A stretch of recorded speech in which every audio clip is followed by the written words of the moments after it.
Seriously. That's okay. You're taking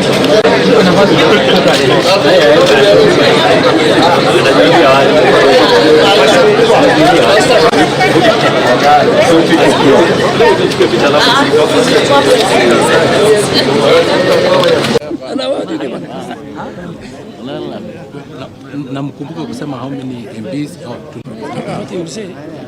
Here since morning. No, I will call all the groups, the stakeholders that I mentioned. We are making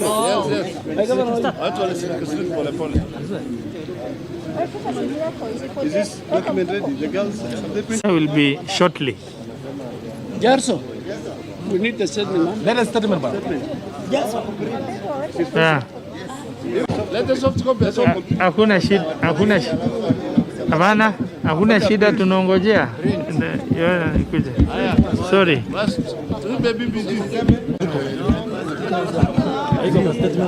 No pastoralist. No pastoralist issues. Yes. No pastoralist, no BBI. No pastoralist issues. No pastoralist issues, no BBI. No pastoralist issues, no BBI. No pastoralist issues, no BBI. No pastoralist issues, no BBI. No pastoralist issues, no BBI. Hii ni joint press conference, behave in the way usilete siasa nyingine hapa. Haya. Heshima. Amesema ukweli. But it's true. No BBI. Hiyo ni sawa.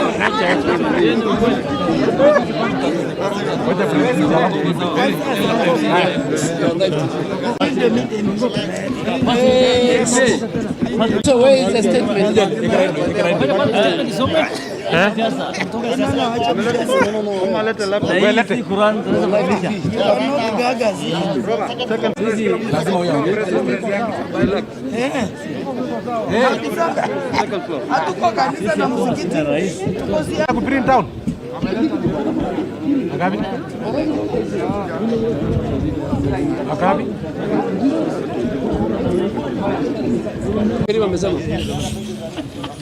Okay.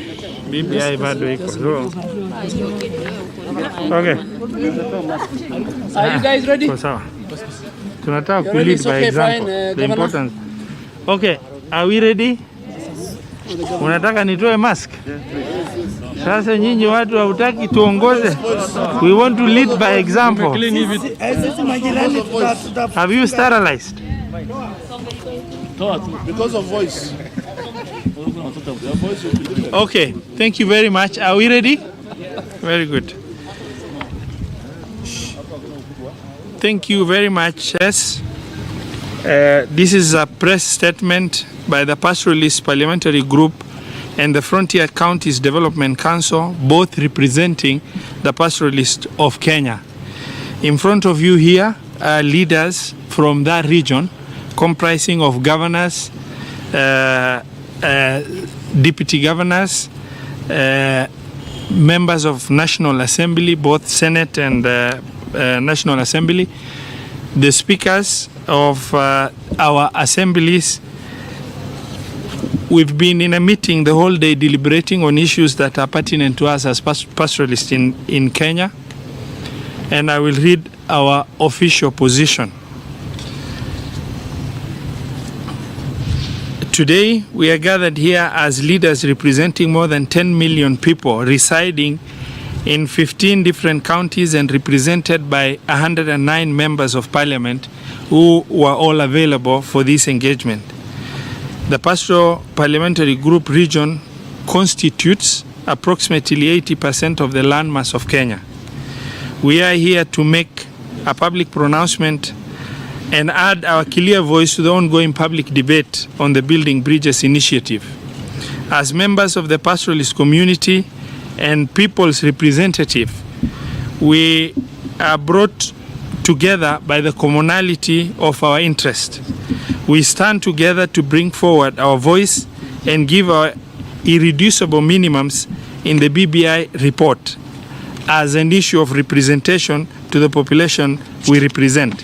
The BBI report has excluded our detailed presentation to the task force and reduced our citizens' gains on equity in resource allocation, representation, gender parity, needs of persons with disabilities, and protection of the community land, among other issues. We demand our issues form part of the Kenyan conversation and be included in the proposed amendments. The following are our irreducible minimums for us to support the BBI as pastoralists in this country. 1. On resource allocation, the proposed amendment on Article 203(1) of the Constitution be deleted and Article 203 of the Constitution be retained as it is stipulated in the 2010 Constitution. 2. On issues of representation, secure and protect the 290 existing constituencies as they are and entrench them in the Constitution.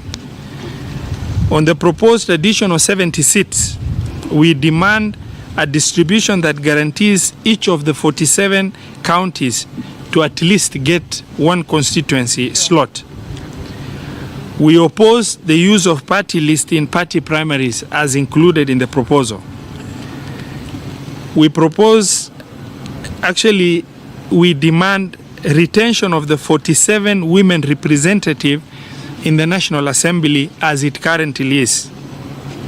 Number 3, on the issue of community land protection, pastoralism is the most viable land use practice in the dry lands, and pastoralist land must be recognized by government and policymakers as a key factor of production, an important sector to our national economy and our people's livelihoods. We demand that protection of land use policies for pastoralist land for grazing and agriculture. Protect game reserves and wildlife corridors and land adjacent to parks to be set aside for such.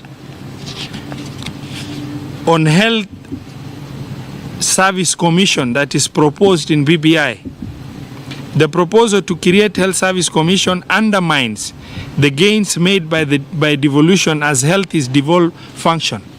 It doesn't work in the interest of counties and the population of our region.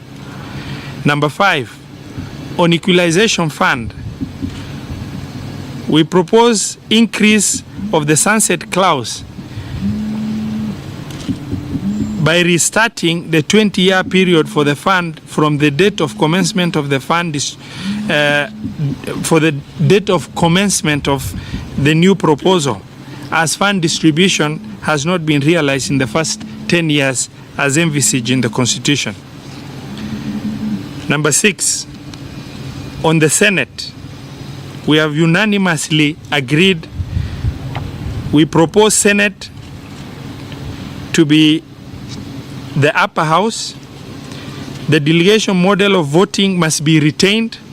We reject the proposed deletion of Article 123. And Senate to approve all constitutional amendments. On Senate to approve all constitutional appointments. Number 7, on judiciary. Independence of the judiciary is paramount to the protection of rights of the people of Kenya. We want the Ombudsman proposal to be removed. Independence of the judiciary must be protected through operationalization of the judiciary fund. Number 8, on IEBC. The independence of IEBC as an election arbiter is paramount and must be devoid of political party interference. Number 9, on the issue of discrimination, we propose funds to be set aside for registration of persons and issuance of national identity cards and other crucial documents to make sure all pastoralists of age are registered and can access services as any other citizen without discriminatory vetting. Address issues of human rights violations in the country. Number 10, on education. To guarantee access to education, which is a right for the people of Northeastern and ASALs, Teacher Service Commission has withdrawn all teachers from Northeastern counties and no back-to-school strategies are in place, thus putting the future of our children at risk. We will propose the devolution of recruitment of teachers at the local level. Number 11, pastoralist livelihood. We propose the establishment of livestock marketing authority with a capacity in terms of vessels for exportation of live animals to competitive markets across the globe. In conclusion, we would like to reiterate that we want to enrich this process so that it is true to its objective of having cohesive, inclusive, equitable, and equal Kenya. The BBI is a proposal to amend the Constitution and the laws so as to attain the aspiration of Kenyan people. As such, it is not cast in stone, and we propose the amendment by Pastoralist to be taken on board. Thank you very much, and I would like to invite my brother Governor Nanok to give. Thank you very much.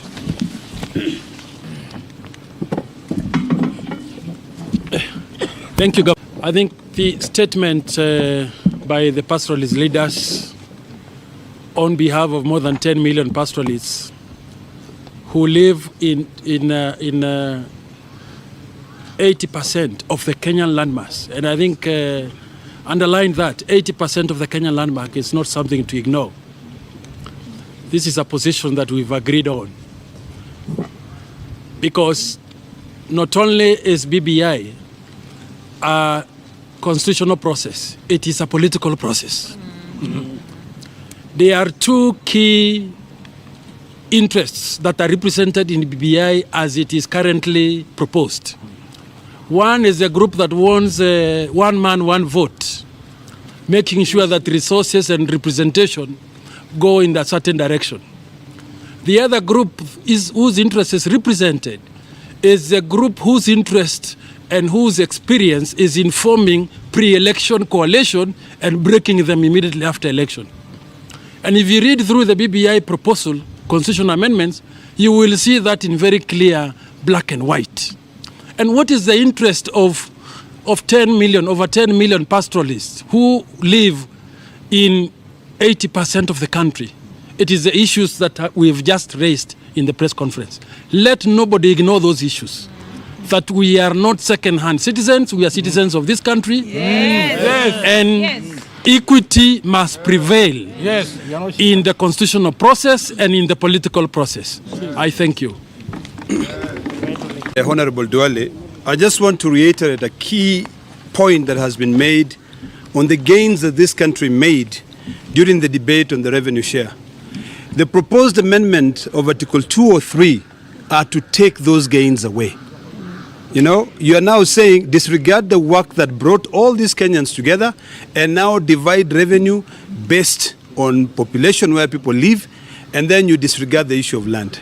That is something that we have categorically said no. We have been marginalized for many years. Most crucial thing is that the BBI task force ignored our recommendations. This is a very powerful, Usiwao Navy, they are very powerful members of parliament. 109. Yes, yes. Yeah, you know, 109 members of parliament are enough, you know, to dissolve parliament. Yeah. So what we are saying is that we must be heard. And what we cannot continue suffering. We demand that our issues be considered. And this is not a process for one person. This is a process for 47 million people. Yes. So what we are saying is this. This is, in fact, I'm very happy that one of our members here gave us the right word to use. This is a proposal to amend the Constitution. If you can amend the Constitution, why can't you not amend a proposal to amend the Constitution? Yeah. So what we're saying is this. We want our pastoralist communities in all the 15 counties, and even all those ones who are spread across the country, to be very keen on these members here. The direction that we give is the one that we want all the pastoralists to follow, because it's also about time for us to take care of ourselves. You know, in Masai, when a child is born, the mother tells you, Hold your life, I hold mine. So now, as we move forward, even as pastoralists, we said have to hold our hearts as our mothers did theirs. And with all few remarks, let me invite the Honorable Duale. One of FCDC, Honorable His Excellency, the Governor of Mandera, has read the statement on behalf of the Pastoral Parliamentary Group, and the governors and our speakers were here. And we are from all shades of political opinion. And a time will come in every political dispensation that you withdraw from your political party, you withdraw from your other business, and like our cows and camels come back home in the evening, we have withdrawn ourselves today here, and we have decided that this political conversation of inclusivity, this political conversation that has been going on for the last 2 years, where is the place for a pastoralist citizen within the context of the Kenyan society? So the issue that we have raised here, some of them are very dear to us. Resource allocation, representation, education, issuance of ID card, livestock marketing, those are dear to the pastoral community. What do we share with the people of Kenya? And we feel we must speak about the independence of judiciary. As the Governor Robert said, everywhere in the world you go, even in the US, the other two arms of government, you know, the legislature and the executive, and I'm speaking myself as a former majority leader, they are buddies, they're like twins, they can go to bed together. So where do minorities and people like the pastoralists run to? They run to an independent judiciary. So the 2010 Constitution gave us that judiciary. It has its own challenges. The judiciary, we are not saying is not having challenges. It needs reform within itself, but we are saying we must uphold the independence of the judiciary. We are talking about IBC. We share with the rest of Kenyans. But as a region, we are saying, yes, IBC needs reform. But again, we are very much worried of the players playing a role in being the arbiter in any election competition. All we are saying is the Constitution in Article, I think, 251 created certain commissions. The Auditor General, the Office of the DPP, the Controller of Budget, the IBC. These are people who make, every day in their duty, they make either popular or unpopular decisions on whoever it concerns. So these are deliberate. The Constitution in 2010, which I myself and a number of colleagues here participated in the Constitution of that time. So we feel the IEBC must be an independent arbiter if we have to have a very good electoral system. So in a nutshell, what are we saying? In a nutshell, we are telling constitutional making process is a citizen-driven. We, the Pastoral Parliamentary Group, presented, and you people can get the clips, we asked even for a pure parliamentary system. Even a comma of our presentation is not found in the current BBI proposal. So the president, in his wisdom in Boma, said, let's build consensus. Let's come together. We are saying, let us come together. Let us build consensus. Everybody brings his issue on the table. And for your information, the MPs secured CDF yesterday in Naivasha. So the document was opened yesterday. I mean, I was not there, but I'm happy, man. My colleagues who were in Naivasha fought hard. So the document has already been opened.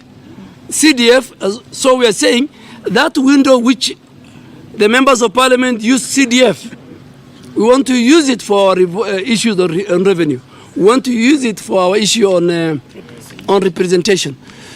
And I think, as Honorable Olekin has said, the ultimate goal of what we are doing is to amend the Constitution. Am I right? Yes. So who is this person saying you can't amend the proposal? I mean, we want to amend the Constitution, the supreme law. You know, if you ask some of us, by supreme law is the Holy Quran. But now let me even say the supreme law in a secular setup like Kenya, the supreme law is the Constitution. So we are amending the Constitution, and every Kenyan has a right to amend the Constitution. So you are very hypocritical if you tell me that I cannot amend the proposal to amend the Constitution. So we are saying we are good. I think we want dialogue. We want, not only us, we want even people who have got issues with us in our document. We want to engage them. We want to give this document to the Kenyan people. If they want to engage other colleagues in parliament, other colleagues, other governors, or governors to dialogue with other governors, we want to party leaders. By the end of the day, we want a document that everybody in Kenya feels home. We will be cheating the country. That's my final statement. We will be cheating our parties, we will be cheating the country if we go and say the pastoral community is happy with the document. We have issues. These are the issues. Yes. The people of Kenya, you have heard us. Yes. We are waiting for that discussion, and I think when we get there, we are part of the consensus, give and take, and we have our reducible minimum. Our chair for FCDC has said it. We are happy with some of the gains in the BBI. We are not happy with some of the proposals in BBI. And for your information, every politics is local. The people of Garissa Township will held me, not today. You know, look at what Wangari Maathai said on environment. She said, those who are destroying the environment will not pay the ultimate price. The generations to come will pay the price. Yes. We as leaders of today, we don't want to pay a price for our pastoralist generations to come. We don't want. So we are saying, please take care. Just to add one small thing, my statement is as read by the Governor Mandela. We have flagged issues, certain critical issues as a result of our informed interrogation of the document. The document was launched on 26th last month. Yesterday marked the beginning of the outreach program. So we are making an informed interrogation, and we will be engaging the two principles. Yes. We'll be engaging the two principles to see whether some of the key issues that we have flagged can be incorporated in the document. And that is the essence of this particular group. Thank you so much. So that is the message. Okay. And I'm sure you will get it from they have got it clear. From the report. It's clear. No BBI. No pastoralist issues. No BBI. No pastoralist issues. No BBI. No pastoralist issues. No BBI. No pastoralist issues. No BBI. Yes. Party leader. No persons with disabilities. No BBI. No persons with disabilities. No BBI. Lete kopi moja ama hakuna kopi?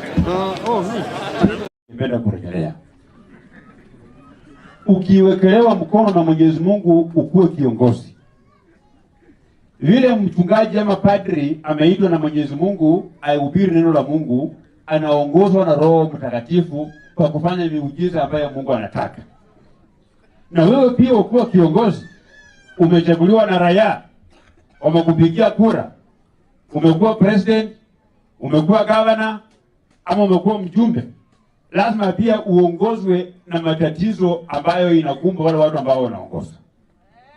Kenya ya saa hii, tukiwa na mjadala ya BBI, lazima tuangalie priority ni gani. Priority ni kukarabati uchumi ambayo tayari imeharibika. Priority ya saa hii ni kulipa madeni ya Mchina ambayo serikali hii yenyewe imeweka wa Kenya. Tuko na madeni mingi ya kulipa Mchina. Kwa hivyo kama wako na pesa ya kufandi referendum, ya kufandi BBI, hiyo pesa walipe wa Chinese, ndio wasije wakiondoka mamlakani Mchina akuja achukue airport yetu, akuja achukue KPA yetu, hatutaki. Kwa sababu mchaina nimeambiwa hata inji ikishindwa kulipa madeni, anaweza amua akamate wananchi wa hiyo inji wakuwe huko wakufanya kazi ya unyapara huko kwa Uchina ndio apate pesa yao. Kwa hiyo mimi namwambia Raila Amolo Odinga, former Prime Minister, please, we are not interested in BBI. What we are interested in is reconstructing our economy. Sisi ni vijana wadogo sana hapa na Raila Odinga. Wewe ni mtu miaka yako imesonga huko mbele. Sisi tunaongozwa na watoto ambao tunazaa, tunaongozwa na matakwa ya vizazi vya kesho. Na wewe kama utake wheelbarrow, tafuta probox upatana watu yako. Wewe umekuwa mjumbe wa Lang'ata miaka karibu 20. Kibera ikiwa iko ndani. Kibera huko watu wa Kibera hawana choo. Watu wa Kibera wanaishi hali mbaya kabisa. William angetoa wheelbarrow, William angetoa mkokoteni, wewe toa mabati waende wajenge Kibera, ikwe Kibera ni mji ambaye iko sawa sawa. Na mimi najua wewe ni mpinzani wetu. 2022 Mungu atatumia mahasala wote tukupeleke retire, permanent retirement. Uende ukae kule nyumbani.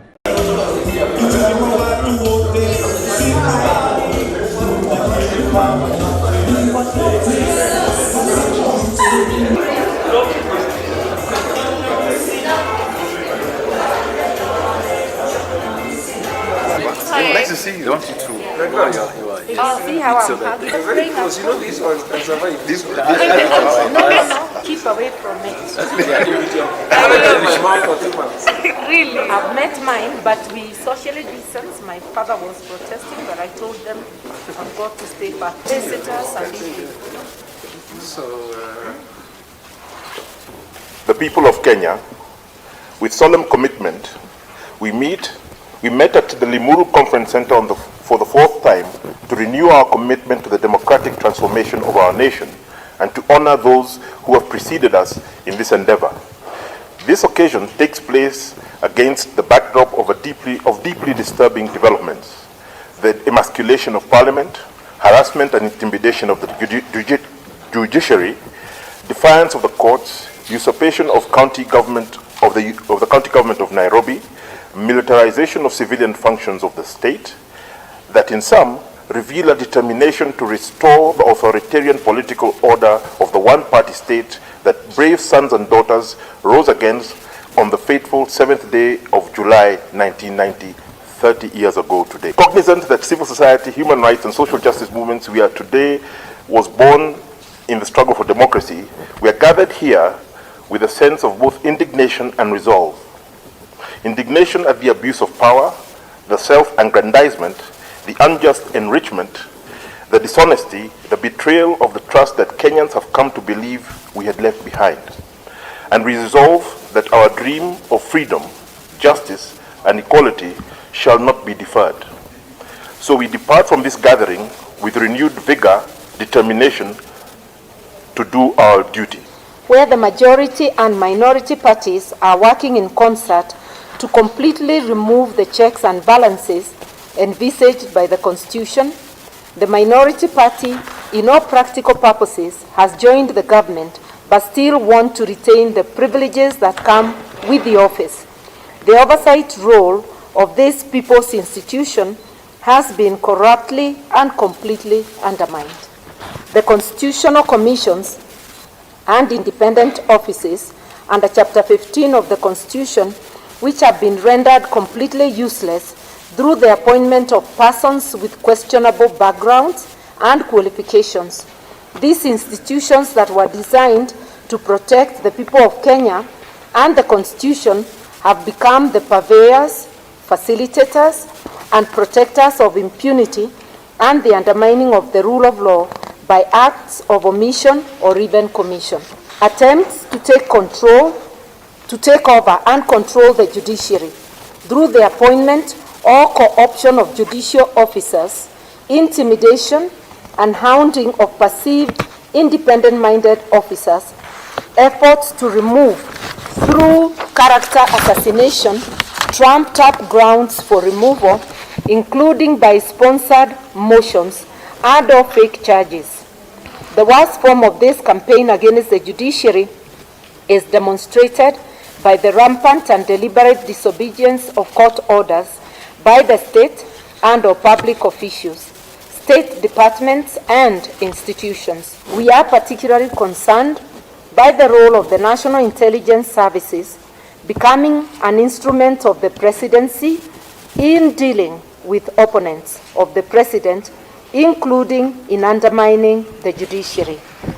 Co-option of opposition political parties through state leges and influence or demanding compliance through coercion using state institutions such as the Kenya Revenue Authority, the Directorate of Criminal Investigations, the Director of Public Prosecutions, undermining the devolved system of government through administrative and legal impediments, through a systematic clawback of functions, withholding of requisite resources, and refusal to respect the design of the devolved system of governance as provided for by the Constitution. The government of Kenya and its officials have entrenched mindset of disrespecting and violating human rights.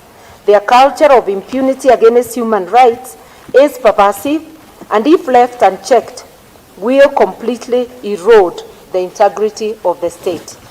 We can no longer tolerate continued violence by the police, enforced disappearances, extrajudicial killings, torture, gender-based violence, and other forms of violations of human rights.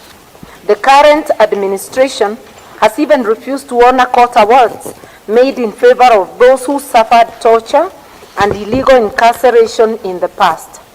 The most glaring historical injustice concerned land, and the current government is unwilling and is unable to address it due to self-interest.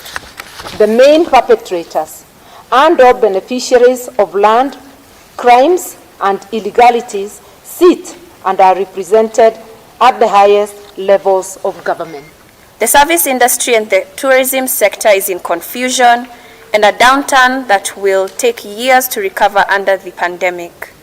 The manufacturing industry is in dire straits due to the uninformed and confused policies, lack of appreciation and protection of Kenyan workers, ignoring Kenya's interest in negotiating or implementing international trade agreements, lack of support and incentives for investors, poor service provision, including of water and electricity. We are also very concerned by the official return of deliberate marginalization of communities and regions in Kenya, akin to what was brought to bear on Kenyans under the negative impact of Secessional Paper Number 10 of 1965. The so-called policy, African Socialism, and its application to economic planning.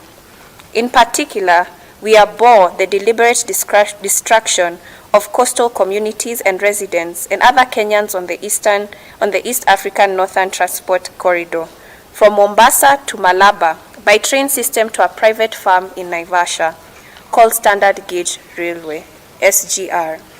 We consider the economic sabotage of Mombasa and surrounding counties by transferring port facilities and services to other places, driven by hate and greed, and as a gross violation of human rights, and we will challenge it in Kenya and in international arena. Of all, the coronavirus pandemic has dramatically demonstrated the folly of our false assumptions vis-à-vis development and its harmful model that keeps the majority of our people in abject poverty without the bare minimum of necessities to have decent lives.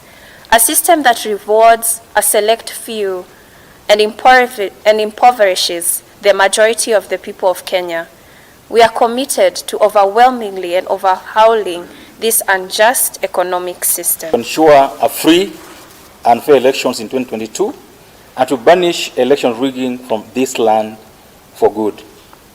We are sick and tired of illegal establishment of government through the rigging of elections in Kenya.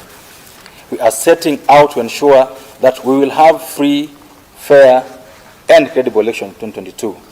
Above all, we will oppose and resist any attempt to extend by subterfuge or other means the tenure of those who will be barred by the Constitution from seeking any further term, both at the national and the county levels. In particular, we will defeat any attempt to remove or alter term limits for holding office in the current Constitution, or any attempt to create new offices for current office holders to return through the back door. It is time for those in office facing term limits to retire and go home quietly and leave Kenyans to pick the pieces. You've seen everywhere else trying to, get into this Uhuru thing of signing coalitions and all that, basically trying to fit us all into one rudderless ship. No one knows where it's going. And that's why we are saying that for Kenyans who mind the future, we must leave Raila, Uhuru, whatever they want to do, they can do it in their corner. But we must all come together and reshape the future of this country. That is the idea. So we'll contest the 2022 elections on a social justice platform that encompasses the agenda that we have outlined. We are also hopeful that ongoing consultations with other political actors and Kenyans of goodwill will coalesce into a much broader national salvation platform. If there was ever a time to put aside our differences, personal, political, tribal, religious, ideological, social, the time is now. United, we will conquer. Divided, we will fall. God bless Kenya. Really important comment regarding our colleagues, our comrades, 56 as of the latest reports of human rights defenders and others who are also celebrating Sabasaba today and were arrested for their demonstration brutally by the police, and we ask for them to all be released. All our colleagues who have been arrested today to be released unconditionally. They are part of us and we are part of them. It's a multi-party system. It's not perfect. There's no perfect multi-party system. For me, the most alarming thing that we've seen under this particular administration has been the dramatic rollback of the freedoms which people who came before us fought for, the freedoms that we enjoy, including yourselves, in media. You're all struggling now. We've been reading about the layoffs and other challenges and the political interference. The past, since 2013, the rollback of our rights and freedoms has been dramatic. The deepening of corruption. I made my career fighting the corruption of the Moi era.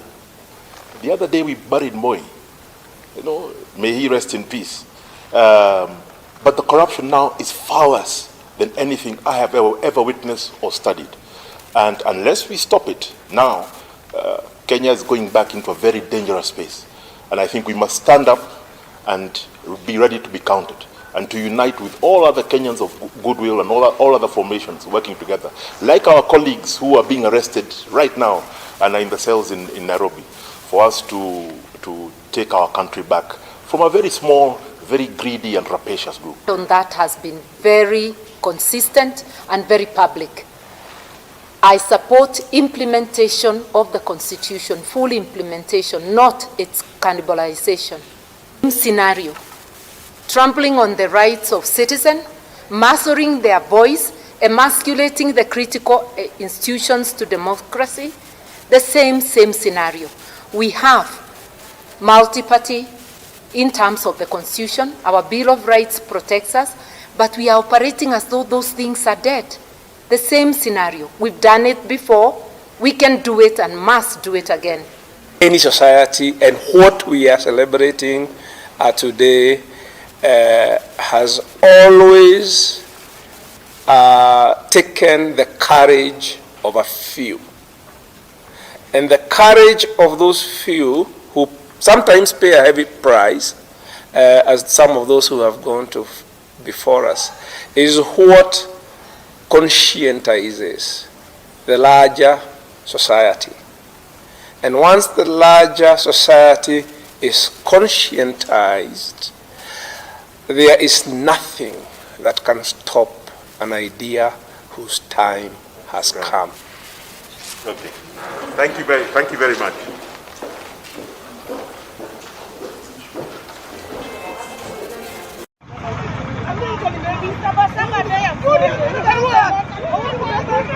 Hakuna barua.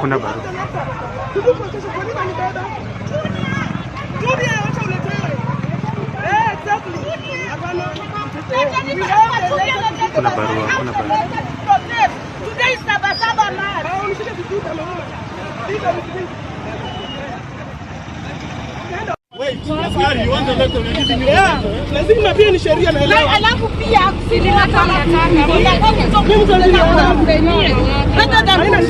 kushika hivyo. Endelea barua kumania angekushika watoto wanaremewa kwa hii mshike. Ninyi unakuwa uhuru wetu na haki ya jasho letu.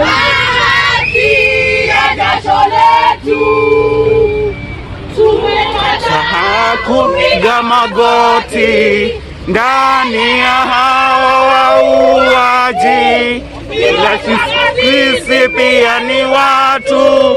Haki ya utumwa tumeikata, hali ya utumwa tumeikata. Mashamba yetu tuipiganie uhuru wetu, tuikomboe elimu yetu, hali utamaduni na viwanda vyetu. Hatutaki kudhulumiwa, hatutaki tena mauaji, tuliangushe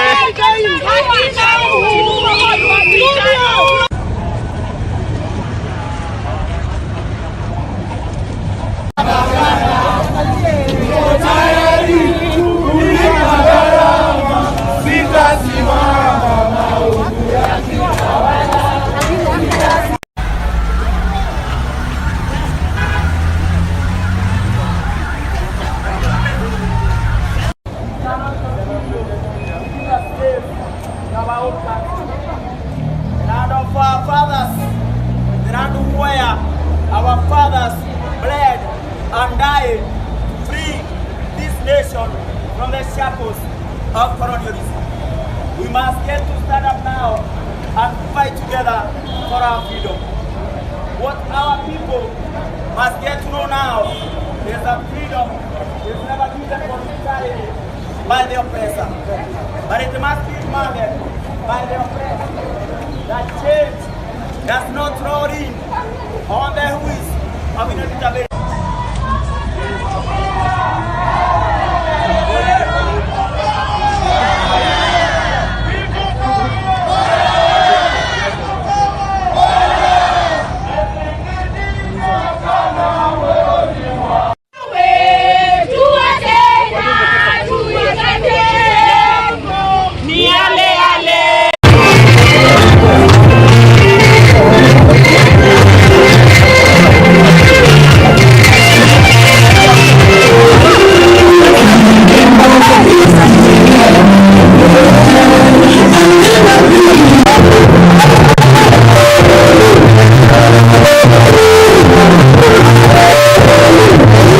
Maneno ya BBI tumesoma kidogo, na pia mimi kama mwenyekiti wa mabunge yote ya Kenya tumekaa chini na kamati yangu na tumechagua mawakili watatu ambao watachambua hiyo BBI report na tujue msimamo wetu kama county assemblies itakuwa namna gani. Lakini kwa ile machache ambayo nimeangalia ni kwamba kama hii kiti kwamba kuwe na senator mmoja mwanaume na mwingine mwanamke, alafu tutoe ile kiti ya wamama katika county, sioni ikisaidia kitu yoyote, kwa sababu utaondoa mama awache kuitwa women rep, aitwe senator, na hiyo haisaidii hata kidogo. Na wamama kwa hiyo ya senate, mkitolewa hii kiti ya wakina mama mupelekwe senate, wamama wataumia, kwa sababu ministers watatoka National Assembly, ministers hawatatoka Senate. Kwa hivyo kama Faith akichaguliwa kama women rep, atakaa National Assembly, she can be made a cabinet secretary. Lakini akichaguliwa Faith kama senator, she can never be a cabinet secretary, kwa sababu cabinet secretaries watatoka National Assembly and not the Senate. Kwa hivyo hii si ya kusaidia wamama, ni kufinyilia wamama, na hiyo tunasema hiyo tutakataa. Ile ingine tunasema ni kwamba kama ministers watatoka kwa bunge nusu yao, bunge la kitaifa, hata sisi kama County Assemblies Forum tunasema hata katika counties wajumbe nusu yake wachaguliwe wawe mawaziri wa county kutoka bunge za county. Na hiyo tunasema hiyo ikibadilishwa, tutaunga hiyo ripoti ya BBI. Tutaongea nchi mzima kutoka Kisumu mpaka Mombasa, tutaongea na watu wetu na tutawaambia ile njia tutafuata ambao ni ya kusaidia wananchi wa kawaida. Na nataka kuunga mkono vile wale wameongea hapo mbeleni venye wamesema Speaker na Bwana Medhu, BBI ilitoka, tunafaa tupewe wakati tusome na tusiharakishwe kusoma. Nilisikia mwingine akisema ati kitu wiki mbili tupitishe. Hapana, we need time to read and have a conversation. Lakini kwa sababu tumepitia juu, nataka kuunga maneno hiyo kiti ya women rep. Hatutaki kusikia ati viti ya women rep imepelekwa ikaenda Senate. Kwa sababu ikienda Senate, automatically mama county atapoteza pesa yake ya GAF.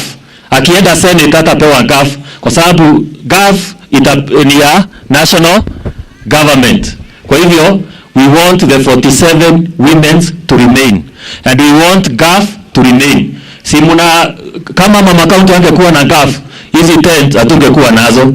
Ile pesa anapeana kwa vijana hatungekuwa nayo. Kwa hivyo hiyo maneno ya kiti ya women rep we should not scrap. Ile ingine ningetaka kusema kuhusu BBI. BBI is about uniting Kenyans. Kwa hivyo tunataka kuona wale viongozi wote wengine waletwe pamoja. Tukuwe na conversation pamoja. Uhuru ambaye ni president wetu tunajua ako na nia mzuri. Lakini kuna wengine hapo kwa BBI wenye hawana nia mzuri, hawataki viongozi wengine wakaribie. Kwa hivyo tunataka President Uhuru akiwa hapo, Deputy President akuwe wapi? Hapo pia. We want the other leaders wakuwe hapo. Isikuwe tunaona tu watu wawili. We want everybody to be together. Ndio to unite, tusikuwe tuna wengine tuna unite na wengine tunaacha nyuma. Kwa hivyo that's a very important thing and I hope going forward we are going to accommodate views za kila mtu. Ile ingine ningetaka kusema tunafaa kukuja tusome, tuletee kila mtu na ile lugha anaweza kuelewa, tukuje tujadiliane, tukubali kama tunapitisha, tukisema vile vitu mzuri tupitishe. Ile tunaona sio mzuri, tunasema tubadilishe kidogo. Si namna hiyo? Watu wache bwana. Watu wache. Waache maneno ya wamama. Sisi tutajipanga vile tunajua. Na netogwe kogwo. Tukisimama pale ni watu wawili tu. Tukienda pale ni watu wawili. Hapana, kila mtu. If it is about unity, we have to bring everybody on board. And we must have a national conversation. Kama sisi wa mama tunasema hivi. Kuna hiyo kiti ya deputy, kuna anaitwa nani? Hizo viti zote wanaweka hapo juu. Prime Minister, Deputy Prime Minister, sijui nani. Hakuna pahali wanaongea maneno ya wamama.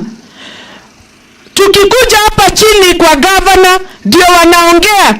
Governor akiwa mwanaume, deputy awe mwanamke. Si ndio? Na sisi kama wamama tunasema, hata ikiwa president atakuwa mwanaume, wacha deputy yake akuwe mwanamke. Ikiwa prime minister ni mwanamke, wacha deputy akuwe mwanaume. Wacha tukue na hiyo zebra kutoka juu mpaka chini.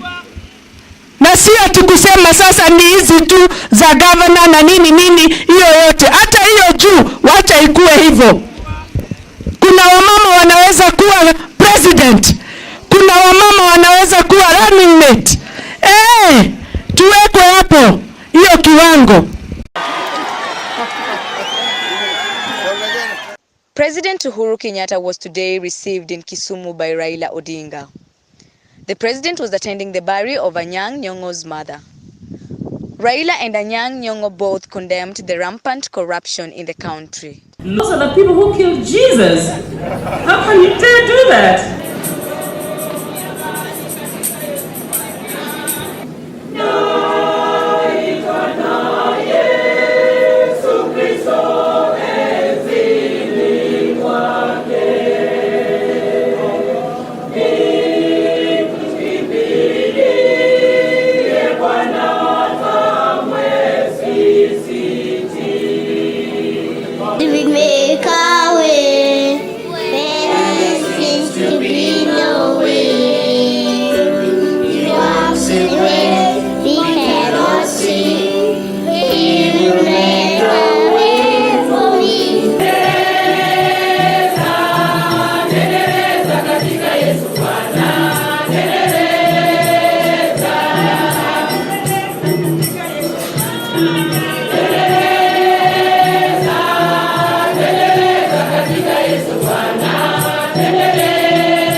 I want to say something last.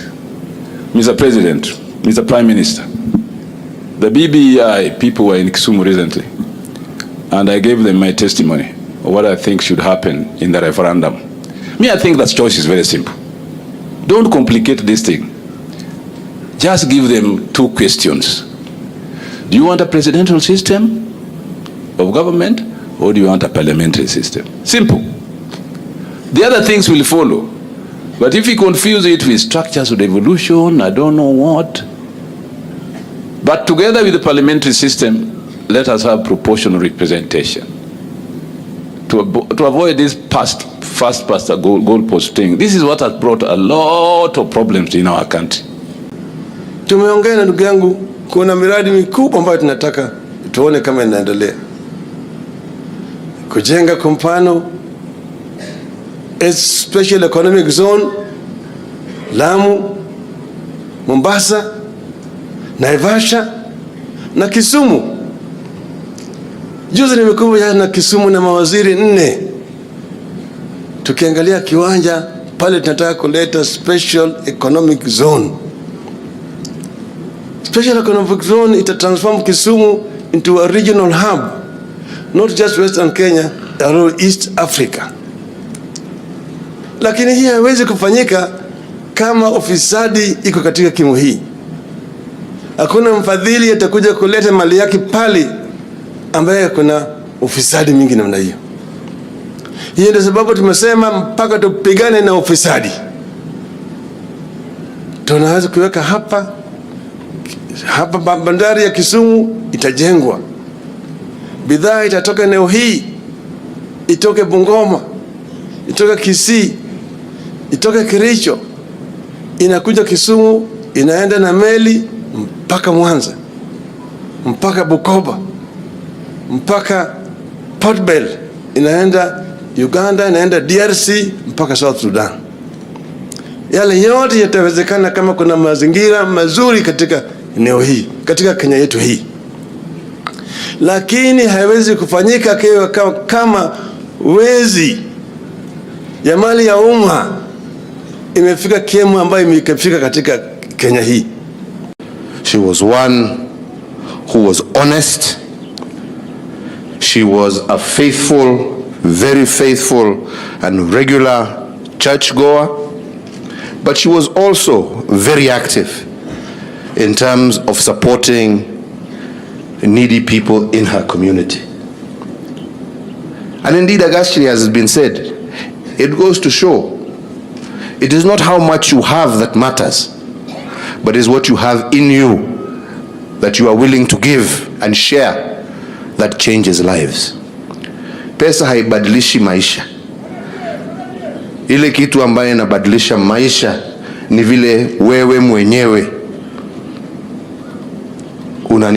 unajijenga na vile unaingiana na wale ambao wamekuzunguka.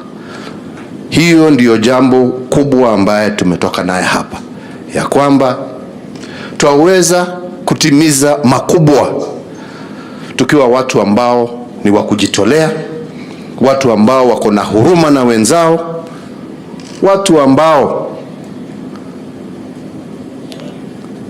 are humble.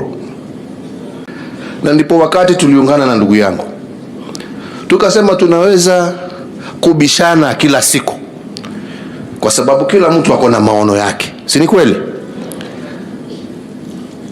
Lakini hiyo mabishano itabadilisha maisha ya Wakenya? Tukasema kwa ukweli haiwezi. Ile kitu ambaye itabadilisha maisha na kuhakikisha ya kwamba Wakenya hawatapigana tena na kuhakikisha ya kwamba tumemaliza ukabila, ni sisi tuje pamoja na tufanye kazi pamoja, ndio tuweze kulainisha mambo ya taifa hili letu la Kenya. Na tukasema hatutaki mambo makubwa, kwa sababu makubwa yatafanyika tukifaulu na mambo matatu. Ya kwanza, tupambane na tumalize ukabila katika siasa zetu za Kenya. Watu watashindana, hiyo ni sawa, kwa sababu hiyo ni demokrasia. Lakini tukasema lazima tuhakikishe ya kwamba tumefanya yoyote ile ambaye twaweza kuhakikisha ya kwamba hiyo siasa wakati wake ukifika, watu hawatafanya siasa ya ukabila. Let people sell their policies, let people sell their ideas, let people sell sera. Tuuze sera, lakini sio kusema chama yangu ni ya area hii, ni ya region ile, ni ya region ile. Wacha Wakenya wachague viongozi sio kwa sababu ya kabila ama rangi ama dini, lakini kwa sababu wako na sera ambazo zinaweza kubuni na kusaidia wananchi wa Kenya. So tupambane na ukabila. Tukasema hatuwezi kubadilisha maisha ya Wakenya wetu kama tutaendelea na mambo ya ufisadi katika taifa letu la Kenya. Na tukasema tukifaulu na mambo hayo matatu, Kenya hii itabadilika. Tutaweza sasa kuwa na afya kwa watu wetu. Tunaweza kuhakikisha ya kwamba uchumi umepanuka na vijana wetu wameweza kupata kazi. Tutaweza kuhakikisha ya kwamba tuko na usalama katika taifa letu la Kenya. And we will have a strong, stable country ambao hata wafadhili wakija watasema, sio vile wanaongea siku hizi, Kenya chunga, fanya mambo ya biashara yako, fanya ya haraka, kwa sababu baada ya miaka 5 hii watu kichwa ngumu watapigana. Kwa hivyo fanya biashara yako haraka utoroke. Sisi tunataka tu attract long term investment. Watu wajue Kenya sasa siasa yake imekuwa siasa ingine, ya kwamba mtu anaweza kuja na aweke mali yake Kenya akijua ya kwamba long term ana plan 15, 20, 30 years, because we have proved that we have reached political maturity by the changes that we envision will happen in our country. Huyu Uhuru Kenyatta anatuchezea sana kabisa. Hii ni mchezo mbaya. Amwezi mukakaa chini na Raila Odinga mukae mutuundie kitu kingine. Imagine watu wawili kama ni Amerika hapa, iwe ni mtu mmoja na mtu mmoja na mwingine, hawezi kuundia nchi yote mzima. Watu wawili wanataka kuchange sheria, ati watuletee kitu kingine, watubadilishie katiba. Two people unatumia, hiyo ni abuse of power. I'm telling you, the president Uhuru Kenyatta, and I'm warning you, you are a very bad man. You are a very bad man. We have issues, Sai, affecting Kenyans. Rockets are here. Coronavirus is here. Unemployment. There's no jobs. Our kids, graduates from various universities, every year, each year, there's no jobs. You are telling us some stuff. Hiyo hatuwezi kukubali, na mimi nakuonya kabisa. Hiyo ni uchinga na ni mafi yako unatuletea hapa. Na nakuonya. Usifikiri wewe ni Mungu, wewe na Raila Odinga. Hiyo hatutakubali, hapana. Sasa unataka umetuma Justin Muturi, House Speaker, aongee na wabunge huko. Sasa president atakuwa anachaguliwa na the majority in parliament. Hiyo ni umavi, na nakurudia wewe Uhuru Kenyatta. Hiyo ni uchinga. We can't afford that. We are not ready for that. President anachaguliwa na wananchi wote. Kumbe umekuwa kitu kingine. That's so bad. Hiyo ni wamesahau. Hakuna kazi unafanya utumikia wa Kenya. Ukiamuka ni PPI. Ukienda choo wewe Uhuru Kenyatta ukikunia ni PPI. Kama unataka kitu kingine hiyo PPI.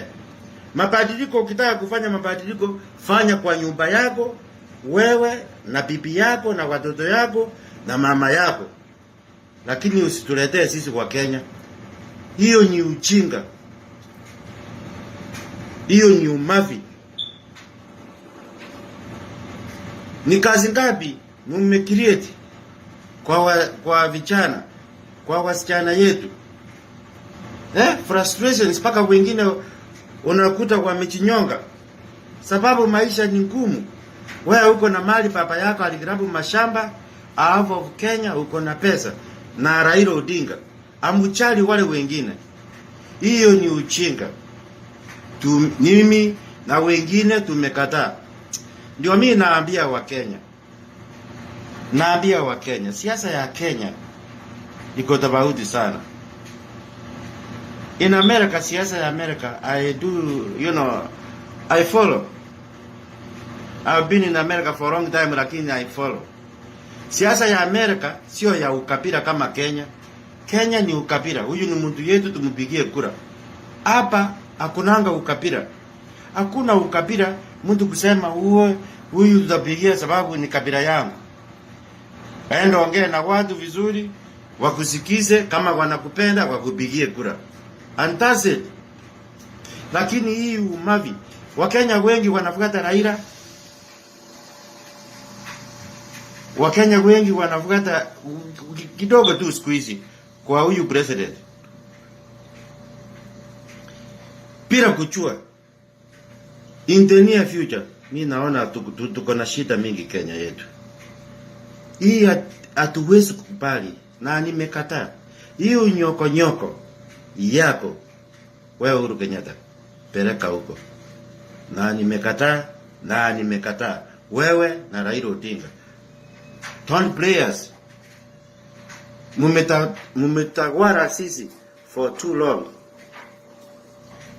Hii family mbili ya Jaramogi na Kenyatta tunataka tuwaondoe kabisa. Enda kabisa. I Kasmo Joy, I'm endorsing Bill Samoei Ruto for the presidency of the Republic of Kenya in 2022. Tukae nyuma ya pili. Wamuite mwizi, wamuite muuaji, still tunampenda, ni mtu wetu. Even before nilikuwa naongea vibaya because ya huyu jamaa kanaitwa Raila Conman. Alili Conman. We are not ready, Mr. President, for this nonsense. Tekio maga, enda na huko. Ongea vitu mzuri ya kusaidia wa Kenya, sio hiyo mafi yako ya PPI. I'm mad and I don't like you. You are so stupid. Ni ukweli, na leo nataka niongee na kanisa. Na niongee na wachungaji. Biblia inatufunza ya kwamba ni heri mpatanishi ataitwa mwana wa nani? Wa Mungu. Mimi kitu ambacho kilifanyika katika taifa letu la Kenya, hasa jana, unajua tulikuwa kwa TV tukiangalia, wachungaji walisimama pale kana kwamba they are visitors in Jerusalem.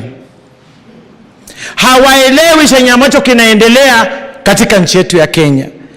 Kila mtu alisimama pale akaongea chenye aliongea na kuacha taifa walipolipata lilikuwa liko pale pale, ama katika fikra zangu limeenda chini na kugawanyika zaidi. Na huo ndio ukweli. Kanisa, wachungaji wa taifa letu la Kenya, simameni mzungumze ukweli. Taifa linaelekea kubaya. Wana Kenya hatuna raha. Na huo ndio ukweli. Who will tell the king that is naked? Nani atamwambia? Tulikuwa tunafikiri sisi wanasiasa tukiongea kesho yake tutafuatwa kwa nyumba yetu, zinakuwa barricaded, tunakuwa under house arrest, wengine tunashikwa tunapelekwa. Tukawa tumetegemea kanisa. The king is naked. Kanisa, lazima tuambiane. Mahali imefika hivi sasa ni kwamba tutaenda kuabudu kwa mapenzi ya mtu ama ya watu fulani ndani ya taifa letu la Kenya. Leo nikienda kanisa mimi nitaongea. Baada ya mkutano kuisha ama maombi kuisha, baada ya msamaha kutolewa, kama kweli ulikuwa ni msamaha wa ukweli, Deputy President alikuwa amesimama hapa na rais wetu alikuwa hapo, akapita akafanya hivi, akaenda kwa Speaker wa National Assembly akatia gota, akaenda kwingine akapiga gota, akaenda kwingine akapiga. Sasa mimi nauliza ndugu zangu, mimi ndo nimeona ama ni sisi wote tumeona? Tuliona. Kwa hivyo msamaha, bishops na mapastors wetu, turudi tuwatafute hawa watu na tuhakikishe wameshikana, taifa lielekee upande mmoja. To the Deputy President, nataka nikuambie from a scripture, Exodus 14:14. Your Excellency, inanitia nguvu sana mimi, na inasema the Lord will fight for you. What you only need is to be still. Lakini mimi nataka nikwambie, hiyo isikufanye kwa sababu umetulia ama utanyamaza kutoendelea na yale mazuri unaoyafanya katika taifa letu la Kenya. Endelea kumwabudu Mungu, endelea kuondoa ukabila kwa sababu ya kusimama na Hustler Nation. Kama walikuwa wanatafuta unity, kama walikuwa wanatafuta kupigana na ukabila, Deputy President umewaonesha njia. Mungu tutamwabudu bila tafadhali. Haki ya Mungu, tutamwabudu Mungu bila tafadhali, wapende wasipende. Kwa hivyo mimi nasema, hata leo mimi pia kama nimechukiza mtu, naomba anisamehe. Na pia tusameheane kama taifa. Lakini Your Excellency, mikokoteni tunahitaji, wheelbarrow tunazitaka, pikipiki, bodaboda tunazihitaji. Na tunataka tuseme ya kwamba chochote kile ambacho Constitution imetugarantii sisi kama wananchi wa Kenya, lazima tulinde. Tuna uhuru wa kuabudu, wa kuassemble, freedom of choice. Na hapa mahali ilipofika, kwanza nataka niwaambie wajue, Wakenya wanachagua sasa, hata hawataki tena kuambiwa. Ukienda kama hawakutaki wanakuambia hadharani, wanakuzoma na kukuletea shida. Akienda yule ambaye wanamtaka, wanamshangilia.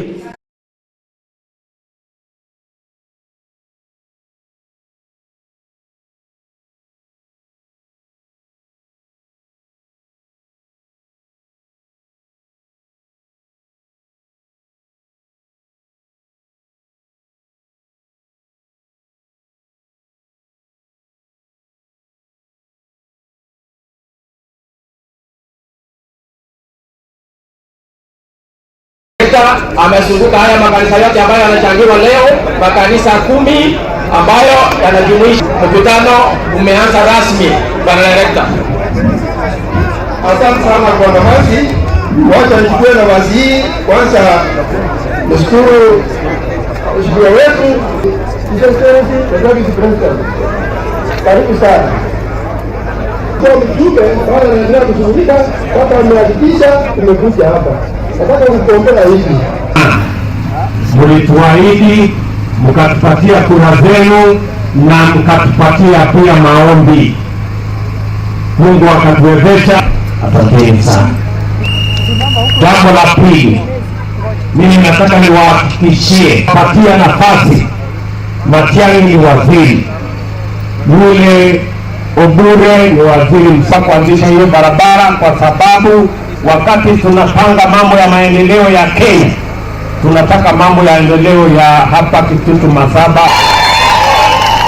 kwa sababu Nyamira ni Kenya na nyinyi ni wananchi wa Kenya, na mimi ni naibu wa rais wa jamhuri ambaye ni mgeni mahali popote katika Kenya hii. Hata kama umetoka hapa Milili, amepata Nyaboke hapa, na unajua Osoro amemwambia Your Excellency, mimi najua ulikuwa ukuche hapa last week, lakini kulikuwa na maneno, na sisi kama viongozi wa eneo hili tumesimama imara, na tuko na hakika ya kwamba wewe kama kiongozi wetu utakuwa rais wetu 2022. Na kumbuka Your Excellency, wakati tulikuwa tunafanya campaigns, wewe ulikuwa kinara wetu, na sisi tulikuwa tunatembea na wewe kila mahali.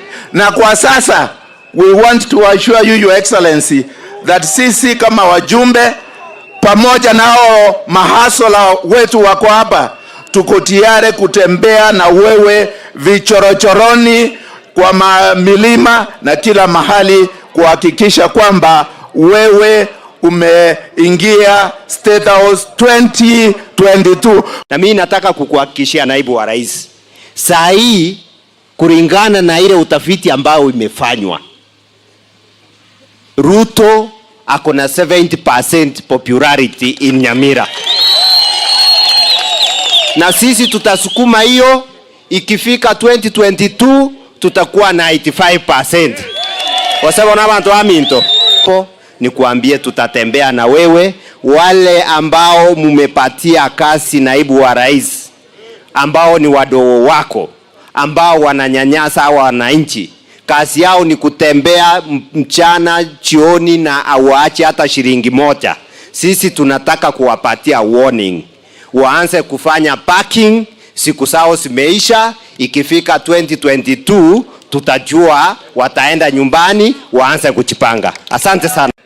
Nyinyi lazima mtubu kwa Wakenya wote, na lazima muombe apology kwa kanisa ya nchi ya Kenya, because you tear gassed our mothers, you tear gassed our fathers wakiomba katika kanisa. I want to challenge them, badala ya hii sarakasi yote wanafanya na wanapanga, they have to look after the families of the people they killed and murdered in Murang'a. Na tunajua hauwezi nunua binadamu, but at least mimi nawaomba kwa unyenyekevu, waangalia hiyo familia, at least wawatoe kiadutu, wawanunulie shamba pahali mzuri, hata kama hawawezi rudisha hao uhai. Na waache siasa ya kupiganisha wa Kenya, waache maneno ya tear gas. I want to tell them, we are not scared of tear gas, and not just tear gas. Next time hata warushe bomb, lakini Hasra Nation haipiduki. Kuna kitu wanaita BBI, na hiyo BBI chapter number 1 and chapter number 2 and chapter number 3 is about prime minister and 2 deputy prime ministers, kutafutia wanaume watatu kazi. When they are meeting in these BBI meetings, there is no barua inatakikana, either kwa chief ama kwa DCC ama kwa OCS. Munawezaje mkipaga kazi ya watu watatu hamuitishi barua? Sisi tukipaga kazi ya mahasela, watu wa bodaboda na wanawake wa soko, ati tunaambiwa tulete barua failo mzima. Na hiyo barua yenyewe wanaitisha watu wa bodaboda, ukiendea unaitishwa shilingi 20,000 shillings kupewa hiyo barua. Tunataka kuwaambia Wakenya sio wajinga. Na tunataka kuwaambia Wakenya wote we are made equal by our constitution. Mimi kuita mkutano sihitaji ruhusa ya mtu yeyote. I only need to notify them. Nataka kuwaambia watosanisha mahasela, tukiangalia maneno ya kazi ya mahasela. Na wao wakiangalia kazi zao tatu za mabwenyenye na za madynasties. Hiyo maneno ya barua wawache.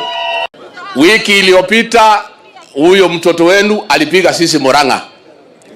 Tukafikiria ni sisi anapiga kwa sababu ni watu ya mbali. Hatukuwa na habari anaweza piga watu ya nyumba. Sasa wewe unaita wengine wageni, alafu unaenda nyumbani unapiga watu wenu. Alafu unasema wewe ni mtu ya nyumbani. Hiyo ni werevu ama ni ujinga? Ni werevu ama ni ujinga? Wewe uko na nguvu mingi sana. Kama haikutakikana deputy president asaidie vijana, ungeambia polisi wapige risasi juu kwa sababu ni watu ya nyumbani. Lakini wewe unaambia watu polisi muelekeze tear gas kwa hii watu ya nyumbani wajue mimi ni mkubwa. Si lazima upige watu tear gas wajue ni mkubwa, wanajua tayari. Ama hamjui? Si lazima watu wakule tear gas wajue wewe ni mkubwa. Wewe kama hutaki watu ya bodaboda wasaidiwe, si wasaidie. Na kama unaona bodaboda ni kitu kidogo na wewe ni mkubwa, si wasaidie na gari ama ndege ama meli. Siko namna hiyo? Ama probox. Tena probox siku iliangaishwa, nani aliangaisha probox hapa? Sasa wewe unaumiza watu ya nyumbani, alafu unasema wengine ni wageni. Huyu deputy president ni deputy president wa Republic of Kenya. Alizunguka akatafuta kura ya Uhuru Kenyatta. Uhuru Kenyatta akakuwa president. Alafu akakupatia kazi. Sasa wewe umekuwa mkubwa, umekuwa na kiburi. Na unajipiga kifua. Ati wewe ni bwana kubwa. Si wazungu walikuwa hapa na wakaenda? Power is very temporary. Ukipewa power tumia kusaidia. Mtu akianza kuita wengine wageni, nyinyi mtaitwa wageni, mtaenda wapi? Mtakataa hiyo maneno? Nyinyi ni watu ya kutembea kila pahali Jamhuri ya Kenya, na ni mzuri hii Kisii tufungulie kila mtu anakoja. Huyu deputy president hajilete hapa mwenyewe, ni nyinyi mumealika yeye. Si ni nyinyi mumealika? Na yeye kama hataki deputy president akuje, si yeye alete rafiki yake Raila akuje amsaidie? Si alete Raila amsaidie? Kwa sababu kama wewe hutaki deputy president akuje asaidie watu, si utafute rafiki yako umlete hapa na yeye akuje asaidie? Watu wanatuma askari. Askari wanakuja 3,000. Badala ya kukuja kupeana protection, wanaambiwa endeni kwa kanisa mupige wazee na wamama tear gas. We tell you, shame on you. Tunakuambia shame on you. Hiyo ni aibu sana. Mtu unatuma askari 3,000 kukuja kupiga mama zako, baba zako kwa kanisa ya 7th day ambayo wewe una worship. Hiyo ni tabia mbaya, and we tell you that is bad manners. You cannot do that. Mikutano ya kisiasa ya kudiscuss BBI. Wanakutana lakini hawahitaji idhani, hawahitaji barua. Wao wanaenda wanakutana mahali popote, wanadiscuss juu ya kupeana viti, wanadiscuss juu ya nani atakuwa prime minister, nani anakuwa deputy president, nani atakuwa nini. Na wao hawahitaji kupewa barua na polisi. Lakini sisi bodaboda ikikuja kuchangiwa, kanisa ikienda kuchangiwa, maskini wakienda kuchangiwa, ati mnatuambia tuandike barua. Mnatupoteza hii Kenya bwana. Na sisi hatutatishika. Tutawaandikia hizo barua hata kama ni siku 10, siku 25. Na ile maneno ya askari kutuambia ya kwamba wamesikia kuna violence. At order from above. Kama umesikia kuna violence, wewe ni askari, uko na bunduki. Kazi yako ni kuchunga watu wasipigane. Sio kusema ya kwamba tusikuje mahali. Ama namna gani? Si ni ukweli? Wezi wameiba pesa ya COVID-19. Watu wameiba 45 billion ya COVID-19. hawakushikwa, alafu mnaleta lori 10 kwa wananchi wa kawaida, hasla wa kutafuta pikipiki, hasla wa kutafuta bodaboda. Hapana bwana, sisi tunasema namna hii, there is no amount of intimidation that is going to stop us from exercising our constitutional rights. Ile kitu tunataka hapa, tunataka kina mama wapate biashara, wapate pesa ya kufanya biashara. Tunataka wale vijana wa bodaboda waendelee kuchangiwa, biashara yao iendelee kuongezeka. Hatutaki watu wanakuja hapa kutuambia msikuje, msilete wageni hapa kuwafanyia mchango, wamekuja wamepiga tear gas, kwa sababu hawataki vijana wa bodaboda waendelee. Wanataka waendelee kutumia vijana wa bodaboda kutukanana, kupigana na kuwapigia makofi. Raundi hii hatufanyi siasa kama hiyo. Tuko pamoja ndugu zangu? Tuko pamoja? Hatufanyi siasa ya kutumiwa. Siasa tunataka ni ile inaongelelea mwananchi wa chini, mwananchi wa boda, mama wa soko. Hatutaki ile siasa ya kwenda kukaa huko Nairobi, waende wakae wapange viti ya watu 5. Nimesikia pia wanataka kuongeza kwa hiyo BBI regional government. Sasa watu wakimaliza governor wapande waende wakue regional governors. Tutakubali kitu kama hiyo? Hiyo pesa yenye wanataka kujiongeza viti, sisi tunataka hapa chini vijana wetu wapate kazi. Tunataka kuondoa umaskini. Wacha tuongee maneno ya wananchi wa chini, tuache kujipenda kama viongozi, kuongea maneno ya viti 5 na kuweka regional government.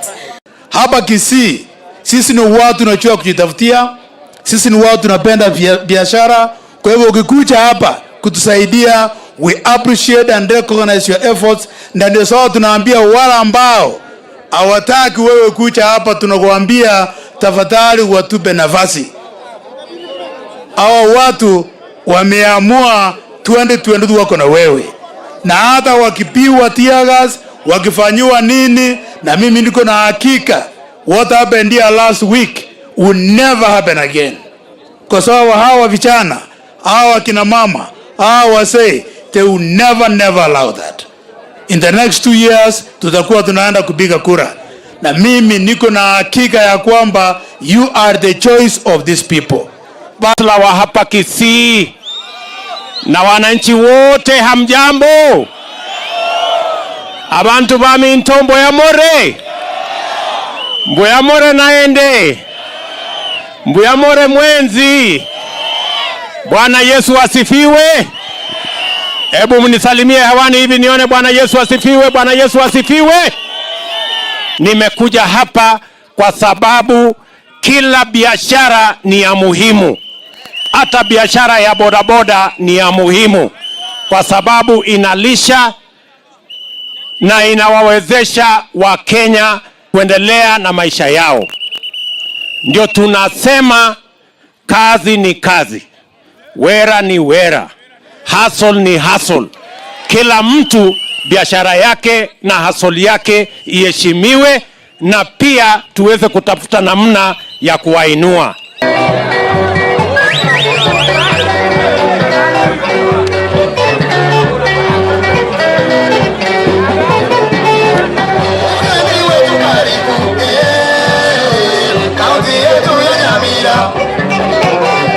Mimi nawaambia tutaanza hapa kwa mwananchi. Hiyo biashara ya bodaboda ni ya muhimu. Hiyo biashara ndogo hiyo ni ya muhimu, kwa sababu tukibadilisha maisha ya mtu mdogo huyu wa bodaboda na mama mboga, Kenya hii itabadilika. Na msidanganywe ati lazima kila wakati tunaletewa mambo ya viongozi, sijui prime minister, sijui mamlaka, sijui vyeo. Siku gani tutaongea hustle ya mtu mdogo Kenya if it is not now? Na ndio wanasema wanataka kubadilisha katiba. Sisi tunasema tunataka kubadilisha mjadala. Yes. Wanasema ati tubadilishe katiba kuwe na prime minister. Tunasema tubadilishe mjadala, mwananchi mdogo tuanze kuzungumza mambo yake. Wanyamira tunakubaliana? Mimi nataka wale wa Nairobi wajue Nyamira wamesema tunataka mambo ya mwananchi. Mimi naomba msamaha ya kwamba wiki iliyopita waumini wa Kristo, watu wa Mungu walipigwa tear gas na askari wetu. Mimi nataka niwaambie hawa askari wetu ni watu wazuri. Wale walilete shida ni wale wako huko Nairobi, wale wenye kiburi, wale wenye ujeuri na wale wenye ukumbafu.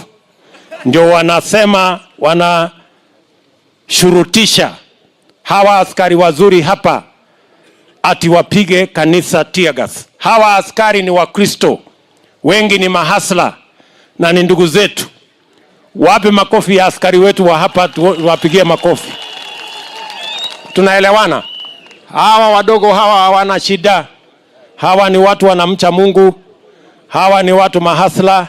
Hawa wanajua shida ya mwananchi. Shida iko huko juu. Mahali kuna watu wenye kiburi. Mahali kuna watu wamerogwa. Mahali kuna watu wako na ujeuri na kiburi mingi. Na mimi nataka niwaulize, tuwaombee na tuwasamehe kwa sababu wao hawajui ile wanafanya. Katika Kenya ya sasa, ukisikia kiongozi anasema kwetu, anasema kwenu, anasema kwao, huyo ni kiongozi tribalist. Tunaelewana? Katika Kenya hii, kila Mkenya, hakuna Mkenya mgeni mahali popote katika taifa la Kenya. Ukiwa mahali popote katika Kenya hii, uko nyumbani. Mimi nikisimama saa hizi hapa Nyamira, hapa Sironga, mimi niko nyumbani kwa sababu hapa ni Kenya. Tuko pamoja? Tunaelewana? Mtu akitoka Nyamira, akiwa Eldoret, akiwa Kisumu, akiwa Nyeri, akiwa Mombasa, ako nyumbani kwa sababu hata huko ni Kenya. Tunaelewana jameni? So mimi nataka niombe viongozi wenzangu, msituletee siasa duni ya ukabila, ya kwetu na kwenu na kwao. Sisi tuko Kenya hii sote, na kila mahali Kenya hii hakuna Mkenya mgeni in any part of Kenya. And it is good for me to tell fellow leaders to stop the politics of balkanizing Kenyans. There is no visitor. There is no guest. Every Kenyan is at home in any part of Kenya. And no Kenyan is a visitor or a guest in any part of Kenya.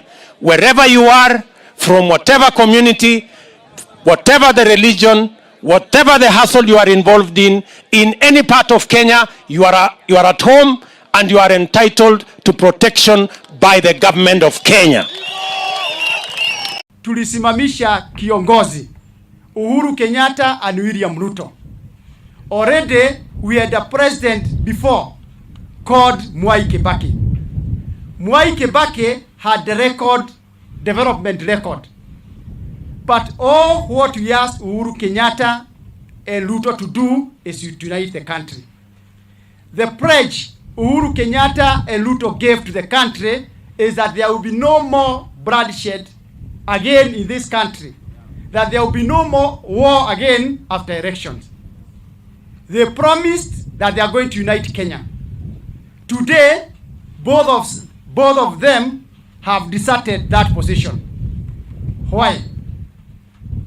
If you look at Uhuru Kenyatta's side, there are people waking up every day as if they are in a payroll. Their work is to abuse Deputy President William Ruto.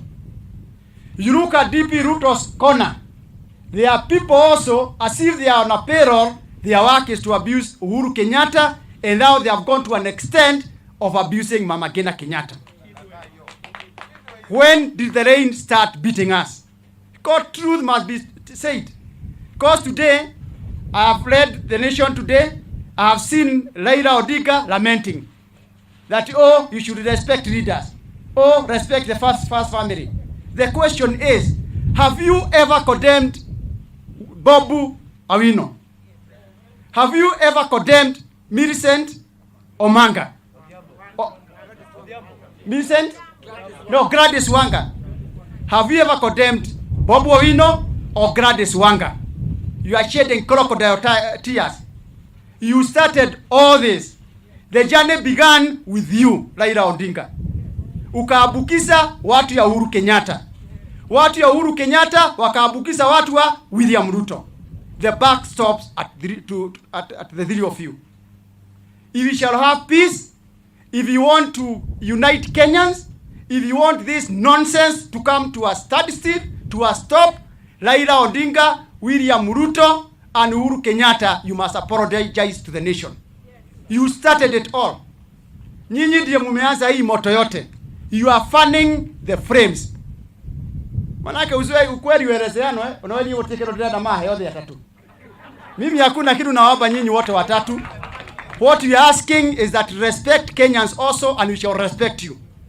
Manake hamwezi kaa kwa kona, wewe Raila na watu yako mnatukanana. Wewe William Ruto na watu yako mnaachilia watu watukanane. Na wewe Uhuru Kenyatta na watu yako mnatukanana. Then mnataka kuja hapa kutuelezea ati wa Kenya tumekosa adabu, ati wa Kenya hatuna mwelekeo. The three of you now extend this handshake, musalimiane nyinyi watatu, muelezee wa Kenya vile tutaendelea mbele. Hatire bata ukakohenania haha kumakala nake ndela kuria terere no taivile Bobo Wine akira Uhuru wa Kenyatta agete Uhuru wa Kenyatta mwana wa ngui gwete Uhuru wa Kenyatta mwana wa ngui ri Uhuru wa Kenyatta ciaritwo no Bobo Wine ndetire nyina Uhuru wa Kenyatta mwana wa ngui ni amwetire kana ndamwetire na Raila ari haha mena keroshini na hwaini magakomania mwaki mari hamwe kumaje na hau ri no tari urona murathe TV ne nakora kugigwetha kiruma deputy president hale mundu ramukania no tarona ayage nao akina Sudi na ari ange magikire mwa munene wa bururi mugikuyu unduire witu mudarumaga mundu ra mukuru kumukira darumaga aciari yake na darumaga atongoria na hau neho ndetweri muthenya wa muthi manake lazima tusemezane ukweli. Hii katiba mnataka kutuletea ni sawa. We need BBI, let it come if they will speak for Wajiko. However, tuwakumbushe kitu moja. Both Raila Odinga camp and Uhuru camp. Na Uhuru camp, I mean Uhuru and Ruto. Both of you in your agenda, wakati mulisema tuwachague 2017, none of you had agenda of BBI. The agenda you had was different. Hatukuwachagua ati muje mugeuze katiba. Manake hakuna hata moja wenu katika manifesto yake na zile ahadi ambaye mlitupea mulisema mnataka kurekebisha katiba. Hii katiba mumerokota wapi na mnataka kutuwekelea sasa? Good people wa Kenya, hata kama ni wajinga wanajua kusoma. Hata kama Wakenya ni wajinga wako na memory. When they are reminded they can remember. Sasa mnasema BBI ni sawa kama itakuwa, mimi I'm not even objecting. Kama BBI itakuja iseme ati maziwa yetu hatutamwagia ubwa tena. During the rain season and the dry season bei ya maziwa itakuwa moja kwa sababu mtatenga 5 billion ya kununua maziwa wakati ya kiangazi, wakati wa mvua, na mtuuzie bei mzuri wakati wa kiangazi, then the BBI is welcome. Lakini hii BBI mtusiletee mtumie 10 billion when Kenyans are suffering. Mnataka kutumia 10 billion on BBI lakini you cannot use 10 billion kutununulia maziwa. Yani kaito kinyetia wanaginya. Yani uko niko tokegete. Kwa hivyo mtuelezee, as you do BBI, if you can afford 10 billion, why don't you afford 10 billion musaidie jua kali sector? Kwa nini msipate 10 billion mtoe bilioni 2 iende tukauze majani yetu, kahawa yetu Ulaya? You cannot afford 1 billion to market our tea and coffee, yeah, for our farmers to earn money, but you can afford 10 billion for a referendum. Hii referendum leteni tunaangalia. Tunaonea 1 kilometer away. Tutaisoma ni sawa. But however, na idi yangu ya mwisho. Wewe Raila unatudanganya tuko pamoja. Wewe ndugu yangu Ruto unasema tuko pamoja. If you know our interest and we have 6 million votes, if you cannot vote for the formula today, and you know we have 6 million votes, and you are voting against because of 2 million, na hawa watu hawajalaliwa, tunaitisha tu haki yetu. Lakini sasa hivi hamwezi tupigia kura na ndiye mnataka tuwapigie kura. And when you need us, you cannot stand with us. What will happen if both of you are president of this republic? Sisi tutabaki wapi? Na nyinyi wa Kikuyu muache maringo. You are no longer king makers. You people are only swing vote. Mahali tumefika, nyinyi watu ya Mount Kenya mmekuwa swing vote. Kwa sababu moja, Raila amefuruta pande moja, William Ruto amefuruta pande ile ingine. You are no longer the 6 million vote. Raila anajua atanyakua milioni 2, Ruto atanyakua milioni 4. Why would they be interested with your vote? Tulifika hapo siku gani? Yani tamoyori ina ngoroshi anyure. Gwakinyire ha ithuĩ tũgĩtuĩka ati ene mbũri marĩkoragwo harĩa mbũri ikĩrĩo makaheagwo mũrĩa mũkua. Because that is where we are heading. Don't be proud again to be a Kikuyu, Mumeru or Ebu. Mumetawanikana. Better the rulers of this country. Mmesalabatika. Na sisi ndiye tumeongoza kufanya hivyo. Today Uhuru Kenyatta anafuruta pande ya Raila Odinga. Mwangi Kionjore na wenzake wanafuruta pande ya William Ruto. Nyinyi mnabaki wapi? Who will ever respect you? We have to unite. To have unity of our people. Unity of our purpose. Na mutikaia gwĩconokera. Mũndũ aconokagĩra nyina ona angĩkorwo arĩ njaga. Kũngũma ito na hunyo wake. No hau nĩ ndĩrenda kũmwĩra rĩngĩ na Gĩkũyũ atĩrĩrĩ, na ndĩrona mũkĩndora, ndamwĩrire ndĩmũheaga ũhoro wa ma, ona mũga ndĩmũhahe. Ũmũthĩ mũraragĩra mũrĩ aingĩ mũno makĩria atĩ nyũmba ya mũmbi tũrĩ aingĩ mũno gũtirĩ handũ tũtarĩ. Ndamwĩra mũkaganagwo mwarĩ ngumo ta waka harĩ inyuĩ. Mũkĩona ũthamaki ũkĩgayanwo mwĩroreire na maitho. Enkishuia nelio yuyu sentai tenebo nenyeti atua enkisisa. Ashole. Milo soma siye Nungekarashe chapter 29.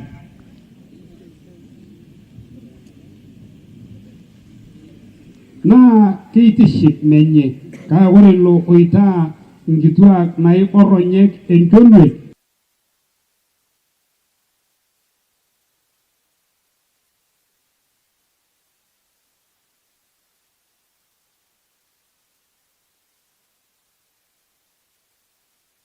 nafikiri. So wale wako nataka niwaonyeshe.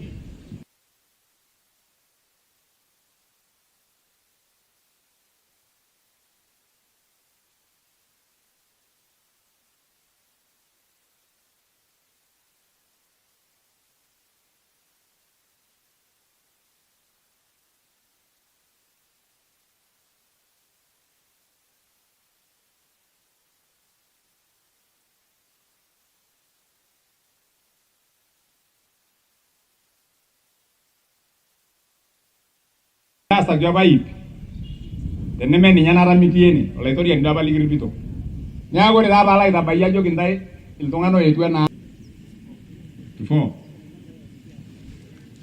na kijoro ilanga inji. Lakini ile kitu ambayo inatustua zaidi sahizi vile tunapozungumza namna hii, kulikuwa na bill ambayo inaitwa War Development Fund Bill ambayo ililetwa na Senator Irungu Kang'ata. Hiyo bill ilikuwa table Senate, na wakati ilikuwa table Senate wakapitisha, hiyo bill ikaenda National Assembly. Hiyo bill haijapitishwa ndio MCAs waweze kupata pesa. Lakini saizi kwa BBI wamesema hiyo pesa itakuja. Mimi ningependa kuomba as one issue ambayo it is contagious for kwa sisi kama MCAs, Ni mzuri kama basi sisi wote tunajipenda na tunataka ile kitu ambayo inatufaidi, mbona tuweke tena World Development Fund Bill kwa BBI? Lakini watu ama viongozi walipotoka ndani ya Bomas of Kenya already wakachukua mirengo. Kuna wale ambao wanasema hatuwezi kuisoma, tumeshasoma hii BBI ni mzuri, na kuna wale wanasema ya kwamba twende tukae chini na tusungumuze ndiposa tupate kurekebisha yale ambayo tunastahili kurekebisha. Mimi kama kiongozi mtetezi wa wanyonge, wale watu wa chini, ningependa tu kuomba ya kwamba wacha kwanza tuipitie hii document ya BBI, tuhakikisha ya kwamba yale maslahi ya mtu mnyonge wa chini imejumuishwa katika hili document ya BBI. Sisi kama assemblies yote 47 katika Kenya nzima tunataka kuomba kama these people, if these guys are really very genuine, wacha kwanza wapitishe hiyo bill. Bado tuko na financial year 2 tupate hata kuonja hiyo matunda ya devolution ya hii World Development Fund ikuje. Wasitudanganya kwamba hii pesa tumeweka kwa katiba alafu baadaye washindwe kuipitisha. There were pertinent questions that were asked, which we are still asking the promoters of the document to allow us to ventilate, to allow each of the Kenyan people to ask questions, to go through the document and to see whether their questions are answered adequately. Vile tulisemekana mambo na judiciary iangaliwe. Hatutaki kwamba judiciary ikue wa press down judiciary, hapana. Waiangalie kwamba na pia kazi ya kupatia president nguvu, waiangalie kwamba president asipate nguvu mingi kama wakati wa Moi. We don't want to go back to the era ya dictatorship ambaye president alikuwa anavuta mtu kwa meeting.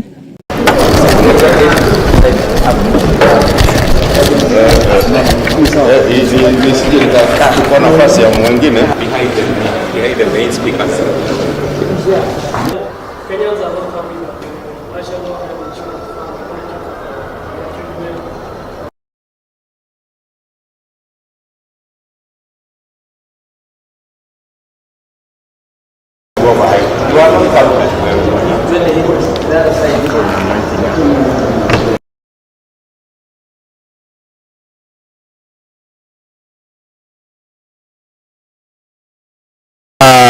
This is the preferred churches in Kenya. We have had our 58th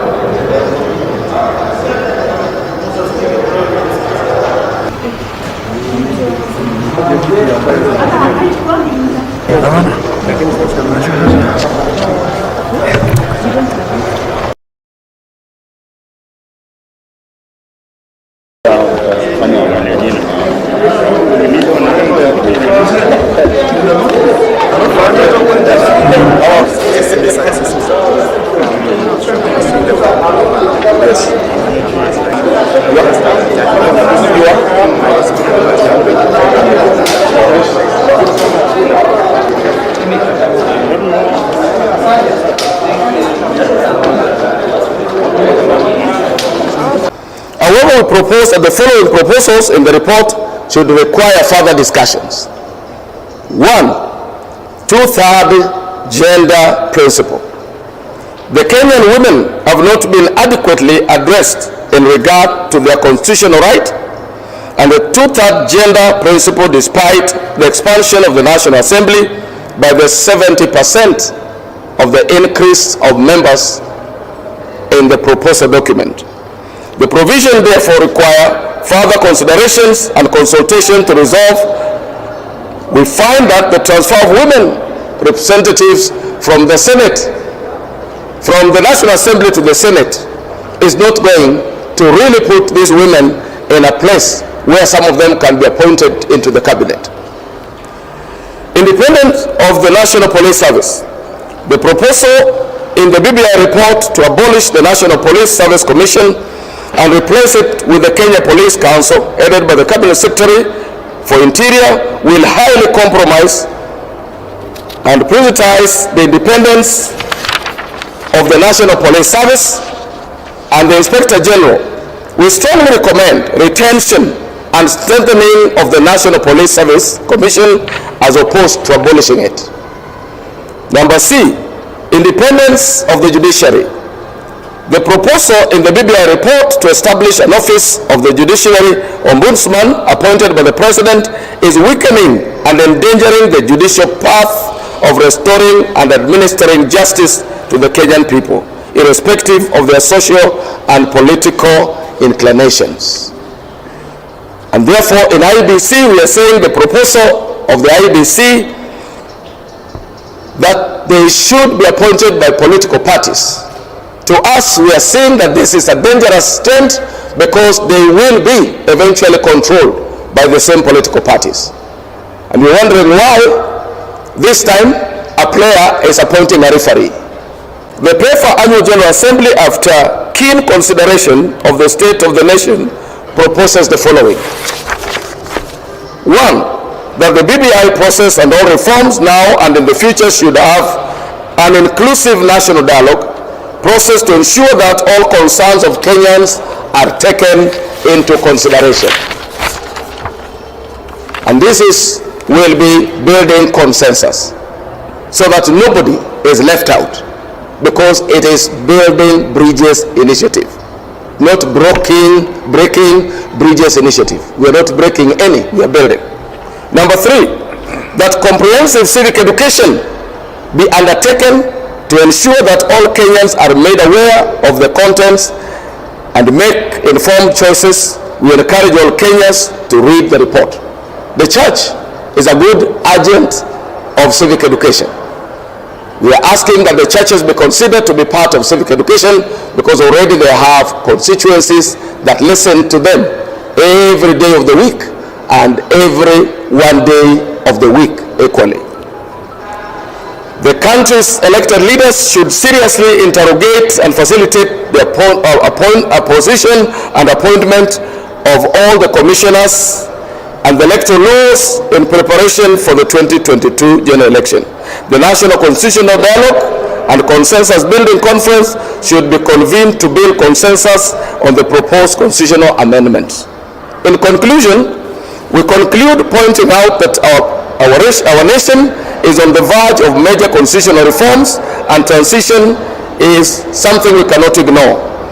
In the wake of this reality, we call upon all Kenyans to pray for God's guidance and wisdom as we all play our role to ensure peace, love, and unity. This constitution gives everybody an opportunity to become the president of this country. But what the church is saying categorically is that we would need consensus building.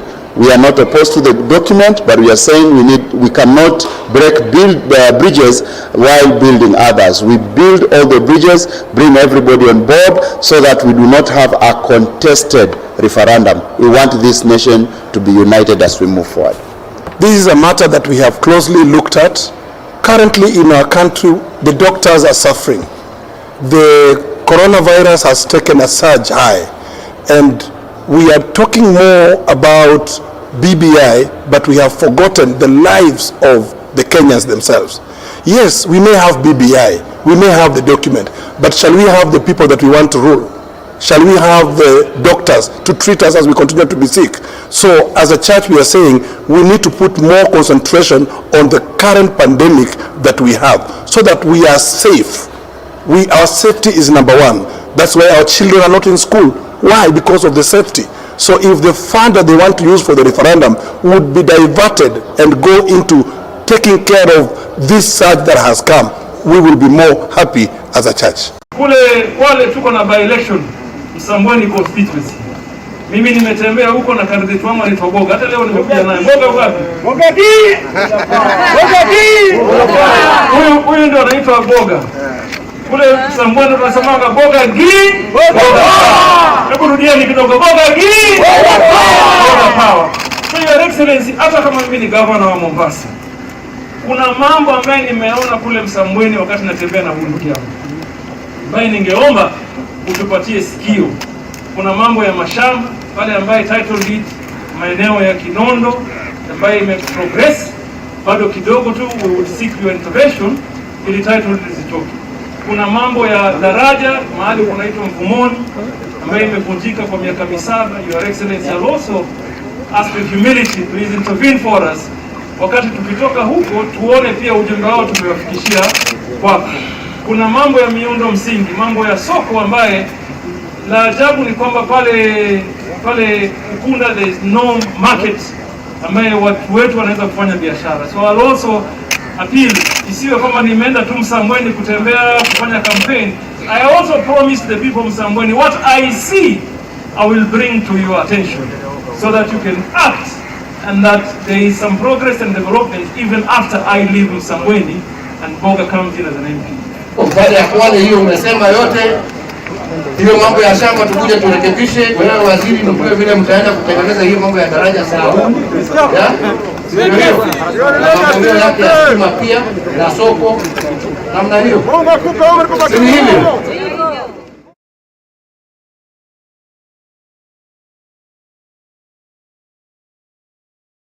Na tunawashukuru sana viongozi wetu, Mheshimiwa Rais na Mheshimiwa Prime Minister kwa kutuweka pamoja kuendesha mambo ya maendeleo.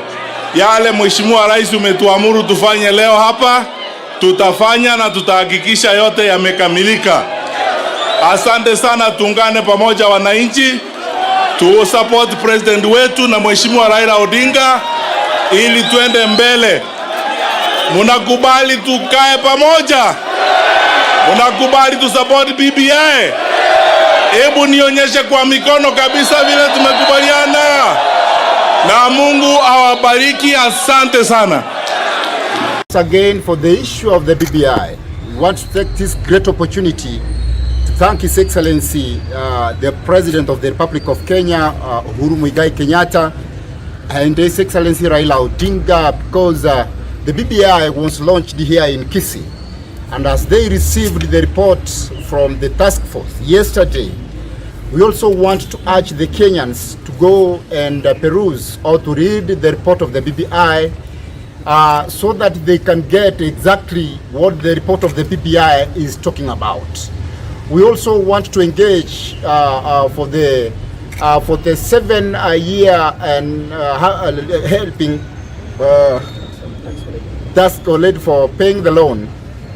For the issue of the youths, I also want to talk about what the report of the PPI said about the 7 year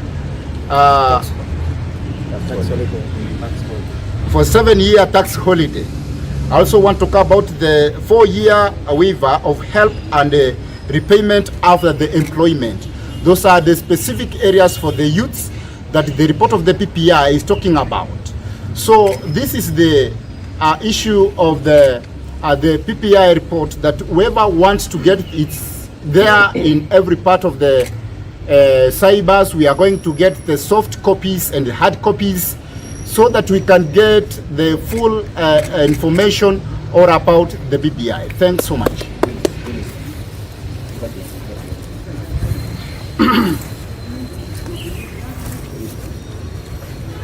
Thank you so much. My name is Willis. I come from Kisii County. Under BBI, I want to talk about, I'll just talk about the Youth Commission that will be formed. That is another benefit for the youth. Another thing that I want to urge the government is all about these guys. You know, some of them come from the community, and this community, you know, people don't have money. So when we talk about the copies, we talk this BBI report as 156 copies. It means that even getting 200 shillings, it will be very difficult. So let the government, we urge them so that we can get copies, those copies that will go to mashinani, to the community, so that they will manage to read and understand what they are voting for or what they are supporting. Thank you so much.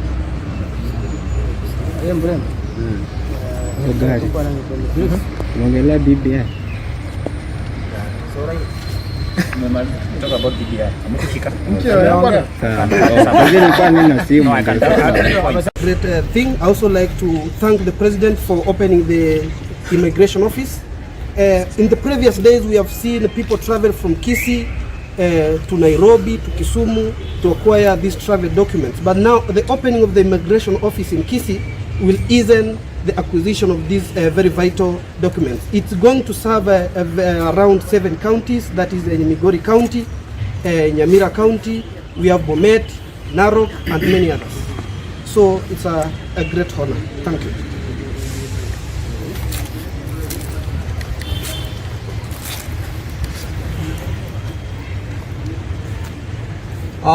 My name is Kelvin Nyamache. I am a youth leader from Kisii County. I'd love to thank His Excellency the President Uhuru Kenyatta and the county government of Kisii County under the leadership of Ongwae for upgrading Gusii Stadium to international standards, and also giving to our very own Shabana FC 62-seater modern bus. With such a kind of a contribution, we do believe that our Shabana will now crest greater heights to even achieve international standards in matters playing their football matches. We also love to thank His Excellency the President and the county government of Nyamira County for commissioning a 45-kilometer Chibilat, Ikonge, Chabera, Nyamusi roads. I also like to thank His Excellency the President for youth empowerment, and he believes in the youth and matters positive development for the youths. He gave our border riders 7 million, which is geared towards. We urge the Kenyans, the youths, the women, and all people to read BBI, because especially for the youth, it has very mature points that will assist them. The first issue I'll talk about is the open government contracting process. This will enable the youths to seek and apply for tenders equitably across the country. We are talking about the establishment of an incubation center to enrich young people of information about opportunities. We are talking about capital, the 3 C's, counseling, the 3 C's, and contracts. So our analysis on this BBI report is that this is a fair report. This is a fair report that will bequeath a better society to the future generation. We support the report and we urge other Kenyans to read the report. Asanteni sana.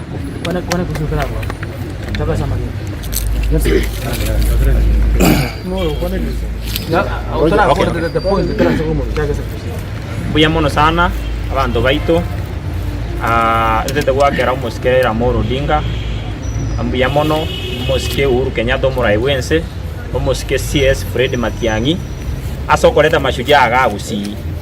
Mashujaa yaito yagerire abantu ba Gusii banyorera amagenderero. Eke tugukwandira about amagendera abantu ba Minto, tugukwandira about state lodge ya Letru Gusii. Iga state lodge yaito ya Gusii no umurai yaito Uhuru aguchiko kobero kera agucha Gusii ochora abero ekikaunti de kyanyora amagenderero. Egento gya kabere economy yaito nja improve sana. Chi hoteli chito nchi atwara abantu abange sana buno Uhuru acha Gusii. Egento kende gya gatatu chipara nchiaro sigumono. Ekere chipara chiaro sigumono igotoko benefit kune president ya acha Gusii. Tuanyore passport center bono nduri konya kwenda Kisumu nga toko apply passport. Ekero the passport go apply raga Gusii na abantu kuru Migori, abantu kuru Homa Bay, abantu kuru Nyamira, abantu kuru Bomet, abantu kuru Narok nechi county chinde ebagocha Kisii ikaba kwenda Nairobi, kose Kisumu, kose Mombasa. Aba murabeto ba boda ambaye tu 7 million shillings. 3 million chialenge cash. Ikobono ntubuna aba Gusii especially kegolie keke. Twarorenga magendero tutagete na magana full empowerment are long term. Tali bintu bibye chiburubaro. Tali bintu bibye mekokoteni. Almost Uhuru Kenyatta mbuya mona asoko abasaya baito 7 million, 3 million chialenge in cash. Ekerege bakonye asobuki mapwa kwa kawaida. Almost Uhuru Kenyatta na tebe tangole tale soapstone value addition facility. Ine promise yato ete toku mwakera mbuya mono ande twakera umugaba nongwa mbuya mono no muskema tiangi asoko mwebereria abantu baito bataba kamate babugirango bakorire magana yeguare mono batabuga tie soapstone value addition facility na bobo yo mitaku kwa na magana BBI.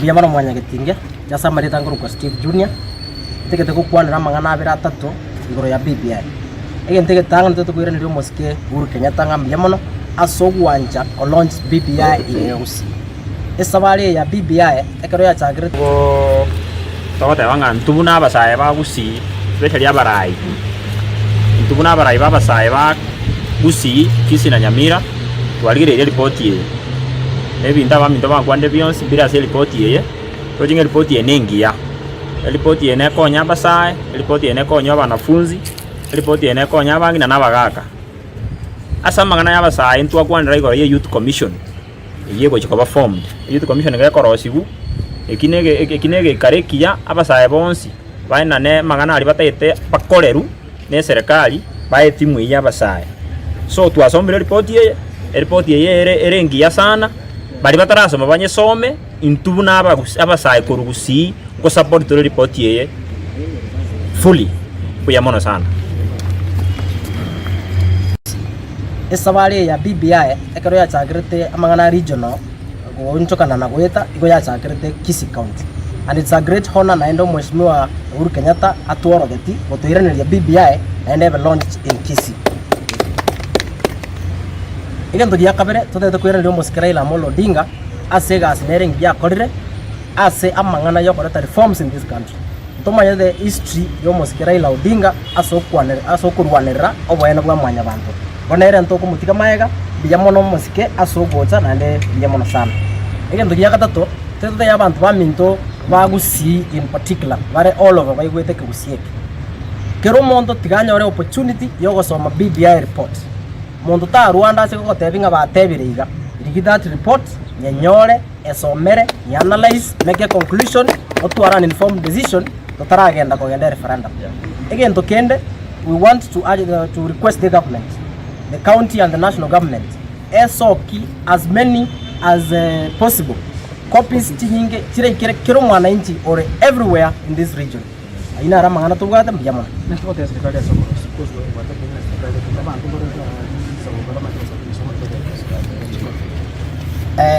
Etwara ko tebe serikali erosi BBI versions in all languages itireke.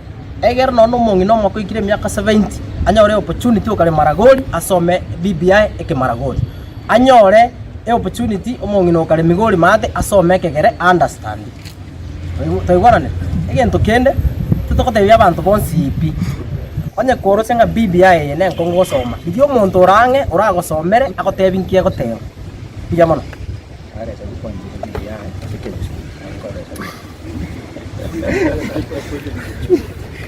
Samali tankuru kumosoti Dennis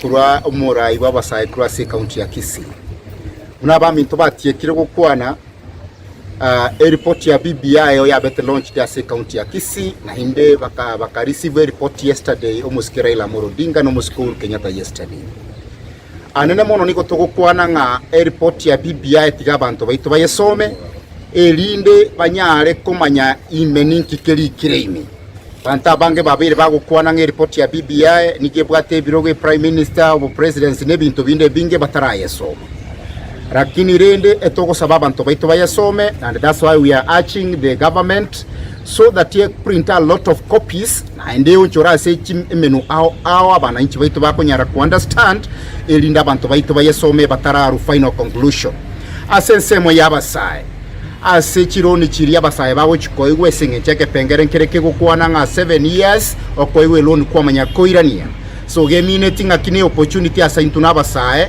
eline nga kerokende kereto eruchi bese chitukunya koirania after 7 years na bakonyere to akoreiro bonchororia elindo bugimo boito boragendere from one level to another eline nonye na banafunzi bali bagosoma college ne university ekere bago chikonyara 4 years nga bacha koirani chibese chabo bakoye uchikorwe help nga kakere bali kiru elinde banyare koirani chibese chugo tukuyire ni government ngambia mona singe chogo keta na gukuna obugima bw'umusaye ase country yake.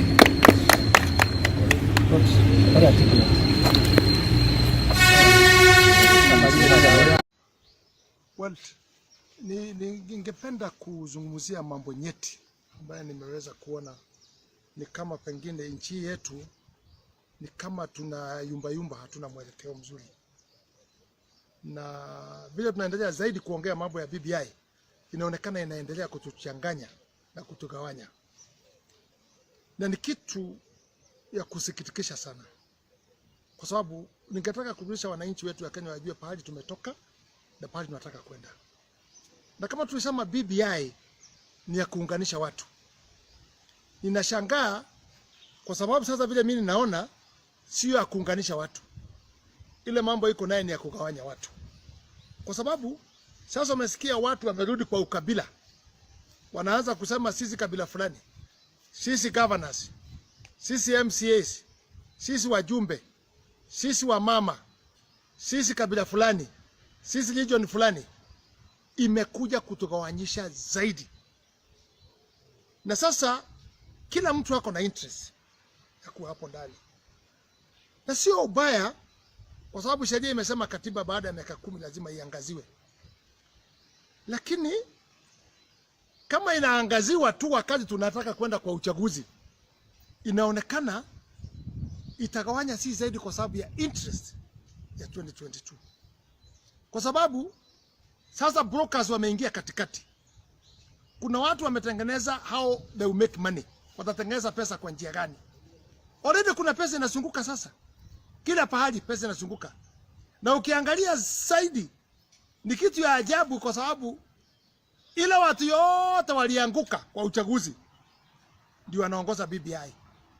Sasa mimi nauliza, kama wananchi walikataa hawa, wakasema hawataki, wakaangusha hawa, saa hii BBI ndio imeokota reject sasa ndio sasa wanauza BBI. Let me remind Kenyans, they are not selling BBI, but they are using the opportunity, kwa sababu kuna pesa inapeanwa. Hizo pesa ndio wanatumia BBI kujiuza, lakini si kuuza BBI. Huwezi kuwa kama umekuwa rejected, usemekane tata tu yule mtu alikuvuta kasi na utengeneze hiyo mtu utamwelezea kitu asikie. It's not possible. Na mimi naona pale tunaelekea sasa, nimeanza kuona hasa kwa hapa kwetu Nakuru County, na ningetaka kuongea hiyo zaidi. Tuna shida. Nimeona watu hapa wameshindwa kwa uchaguzi. Moja akianza na Kiu na Moro, kiongozwa na John Mutudhu alishindwa na Ibasha na mama, akakuja akashindwa kiti ya county. Huyo ndio yako kwa BBI. Nimeona kijana alikuwa MCA yangu hapa Dunduli sasa ndio anaongoza hiyo ate BBI. Ninaona mwingine alishindwa huko Kirisoi wa Cheboy, sasa ndio anaongoza BBI. All failures ndio sasa wako hapo. I am asking Kenyans, what is the intention? Jenga Mungai, watu ambaye ever they will never be elected. Saa hii ndio anaongoza BBI. It's just because of their stomach. It's not because of Kenyans. Ningetaka wale wanawatumia hii watu pesa. Nimeona hao vijana waitwa Geshomo kutoka Kirisoi. Nimeona wao wamekuwa kwangu hapa na mwingine pia wasegesa hapa kwangu. Wanaenda wakiweka kabila moja pamoja. Kabila moja. Wanaambia wametumwa na president kuuza BBI. Na hapo the same time wanatengeneza kupiga DP. Mambo iliyopita zamani. Anaanza kuweka mambo ya kanisa. Sijui kanisa ilishomwa Eldoret, sijui ilifanyika namna gani. Mambo ambayo ilisuluhishwa na president na deputy, na hiyo mambo tukamaliza. And by the way, it has nothing connected with the deputy president. Nothing. Sasa hiyo ndio wanauza. Wanatafutia kiti through the BBI, wanarudi wanapiga DP na wana incite one tribe against the other tribe. Let me tell you, Excellency, I know you cannot send people kudivide sisi kwa mzingo wa ukabila, kwa sababu ndio ishikanisha sisi 2013 na DP, hiyo mambo ikaisha. These people are putting you in an awkward situation. I want to tell you, they are using your name, and I know the president, you cannot do that. You cannot tell people mwene mkagawanya watu na muincite Ruto na mpigane huko. Hii signal inakuja is not a good signal for Rift Valley. I have been there and I know what happened. Na singependa turudie hapo. Hata kama niyo BBI, kama ni nini, afadhali zikae lakini umoja wetu wa Rift Valley, umoja wetu wa Nakuru County ukuweko. And that's why I'm saying this. Watu wote wako Rift Valley, musiuze kitu kwa group, kwa ukabila. Musiuze kitu kwa region. We are Rift Valley. Our interest is one. Ukiwa Mkikuyu, ukiwa Mkalenjin, ukiwa Mjaluo, ukiwa Mkisii, ukiwa Mluya, ukiwa Mijikenda, all tribes. And I want to tell you this is my stand. Sitaki hapa Rift Valley tuingizwe na wabrokers na wakora. Tuweze kuuza BBI kama Kalenjin, kama Kikuyu, kama Waluya, kama Wakamba. Let me tell you, our interest in the Rift Valley, it is one. Peace. Let be the priority. And if that's what we need, these people wanazunguka wakiunganisha kabila moja, hawa kina Kiuna, kina Mutudho, na hiyo pesa inatoka wapi? Na governor also is involved on this. He knows the money inakuja through yeye, anapea watu. Where are they getting money? Watu walianguka 400 shillings. Wakifanya mkutano wanapeana 400 shillings kwa kila mtu. Na wanachukua kabila moja. Ile kabila nyingine naye kijiunga namna hiyo, ile nyingine ijiunga namna hiyo. We have 42 tribes in the Rift Valley. Tukijiunga namna hiyo, hii mambo iko sasa.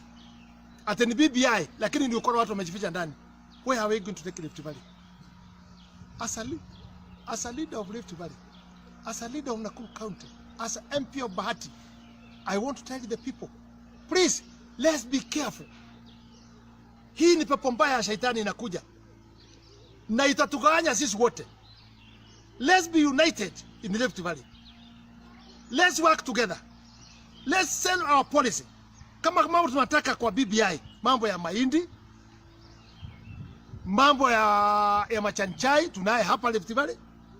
Kama ni mambo ya mahindi, kama ni mambo ya ngano tunaongelea, wacha tuongee tukiwa pamoja. And the priority also, Referendum.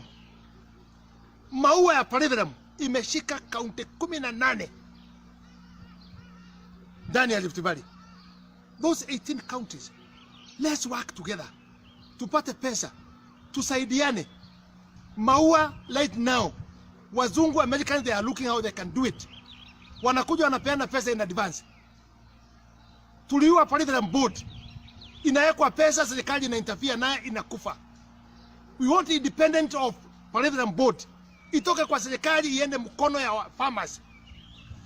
Mahindi ikuwe independent. The other biggest problem tuko nayo Rift Valley, we want to talk. Today, wakora wamekuja, wametuletea mbegu ambazo zimemaliza zizi kabisa. Mkulima anapanda shamba, analima, anafanya kila kitu. Mbegu ya mahindi imekuja fake. Mbegu ya maharagwe imekuja fake. Fertilizer imekuja fake. Those are the things in the Rift Valley you should pull. Na tuizungumzie. Na tuone itakuwa namna gani. Unaambiwa mbegu imekuja, inatangazwa. The best mbegu ni Kenya seed. Can we protect the Kenya seed? Na tuweke pesa nyingi, serikali kama inataka tukue na mazao. Tuweke pesa nyingi kwa hiyo, ili tuweze kupata mbegu kwa njia mzuri. That's only the organization we can trust. Lakini tumeuawa na wakora kutuletea fake mbegu. Dawa, tunaletewa dawa ambayo ni fake. Serikali haishughuliki hiyo. Hiyo mambo ndio tungeweka kwa BBI ili tuwe na assurance. Tukipanda mahindi yetu itakuwa, tukipanda Referendum yetu tutalipwa, tukipanda ngano, tukipanda mahindi. Ile ingine mahindi tumepanda kama sasa ni nyingi kabisa, kunanyesha, farmers have lost mahindi kwa sababu mahindi nyingi imeoza. Hakuna mashine ya kukauza, dryer. Wakora wanakuja wanatununulia 1,500 na 600 kwa sababu hauna pahali ya kuweka na imeoza kwa sababu ya mvua. These are the issues in Rift Valley. We should come together. Bila kuangalia chama, mambo ya siasa ya 2022 it will come and it will go. Lakini hapa kitu ambacho tunaweka kwa katiba, we need to work as Rift Valley all of us. Na mimi naomba watu wa Rift Valley waacha issue ya kieleweke na tangatanga. We are talking about our future. Ile mambo tunataka iwe anchored kwa katiba. Na hiyo ndio itatusaidia. Otherwise, hii katiba haitakuja kusaidia kitu kingine. Imejengea watu viti huko juu, huko chini. Hatuna kitu kingine. Tutawachwa vile vile tulikuwa. And Rift Valley controls mambo ya njaa, mambo ya food in Kenya, in almost 80%, food and everything comes from Upper Rift Valley, but we are not giving it the priority. Kwa hivyo naomba rais, ya mwisho nikimalizia, hii wa broker ameingia and using your name hapa kugawanya watu, kukutana in group, na nimewataja. Kiuna ni mmoja, Mutudho ni mwingine, kuna hao MCA wawili kutoka Kilisoi na ingine hapa kwangu, na pia wasegesa hapa, former MP wa Ndunduli. They are the ones, watu wako na njaa. But I want to tell you people, when I'm finishing, if you think that BBI will change ile sura iko ya 2022, I'm sorry. People have no time to change. People have decided. People have voted. People knows where they are going.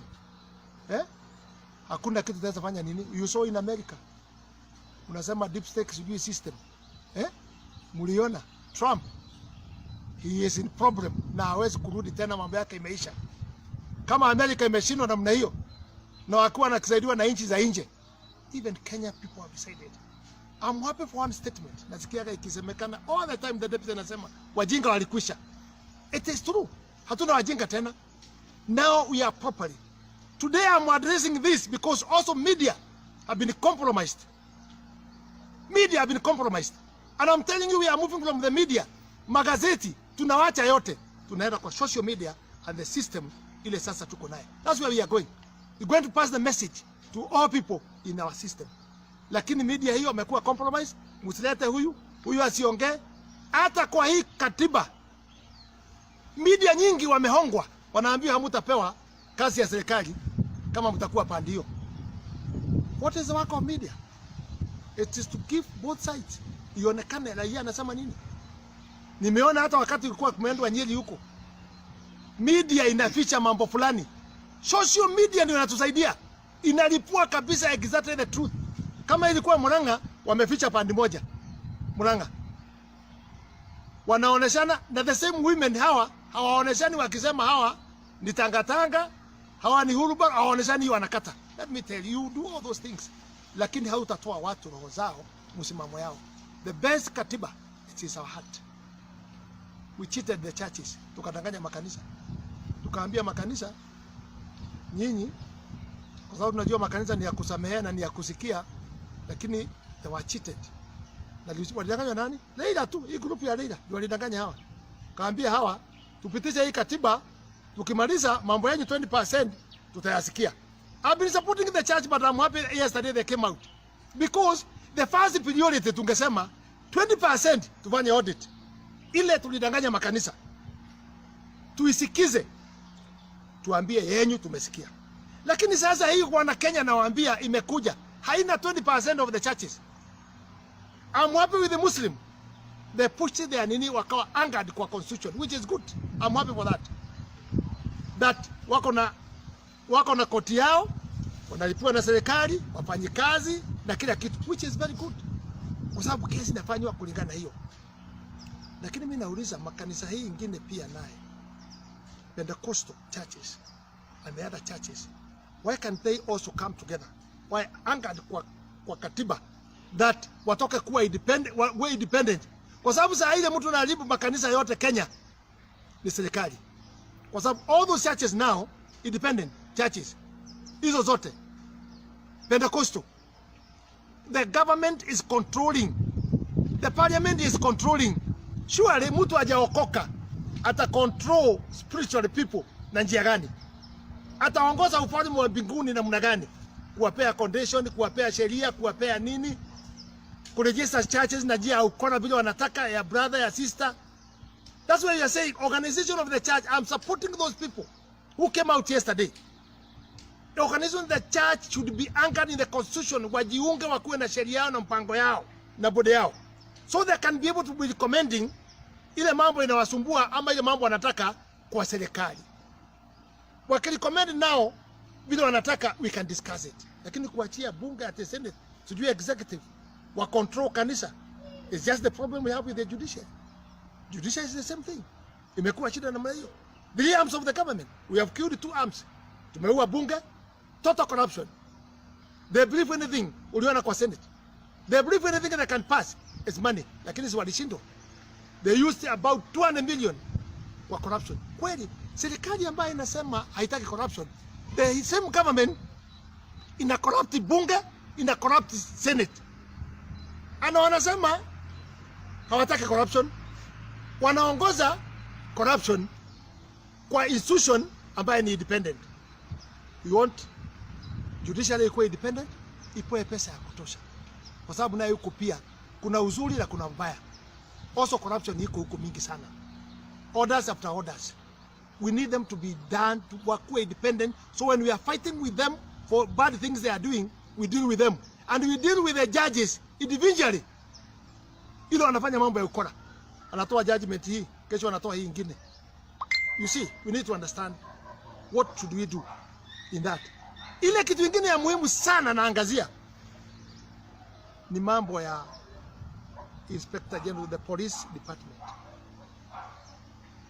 The police department must be completely be independent. It is an organization kubwa ya security yetu ya nchi ya Kenya, but they are not independent. Pesa wanapeana OP ili wakuage wakitolewa pesa kutoka OP, so they are controlled kama gari. Wasipofanya hii promotion na nini wanakatwa, pesa ya development wanakatwa. Let me tell you, sisi kama wajumbe tunajenga police stations.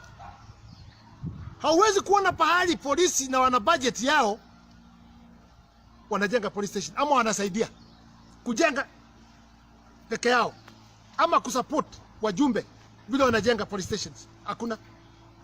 Nyumba za AP, nyumba za machief tumewachiwa sisi wote. Hakuna pesa inakuja kusaidia. Na hapa kwangu bahati nionyeshwe institution moja wamejengea chief hata choo. Hakuna. But there is a budget. Hiyo budget ndio inaharibu nchi ya Kenya. Ndio inafanya corruption, ndio inapeana hii pesa kila pahali, ndio inafanya ile mambo mengine tunapeana. Inaharibu. They must be dependent.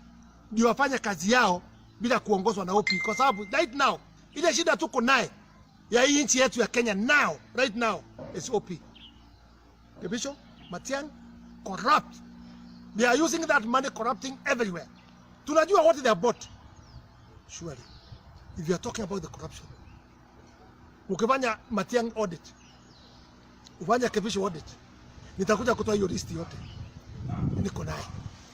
Na hao ndio wanasema mwizi, and they are the worst thieves. And it is there. Why should you talk about thieves? Uhuru mwenyewe unaenda mpaka kutetea Matiang'i atekisi huko. Unatetea mwizi. Let him go forward. Twende kotini. Nitoe ile vitu amenunua na majina gani? Hata pahali anaendaga kwa Wakenya amevaa kofia na kabuti. I know. All those things. Na wacha nikwambie, there is no way utaiba ukiwa peke yako. Niwafundishe. Wizi, you cannot sit alone. Kama ni shamba unanunua, iko broker, iko mwenye kuuza, iko wakili, iko lands department, pahali wafanyia nini. You cannot hide it.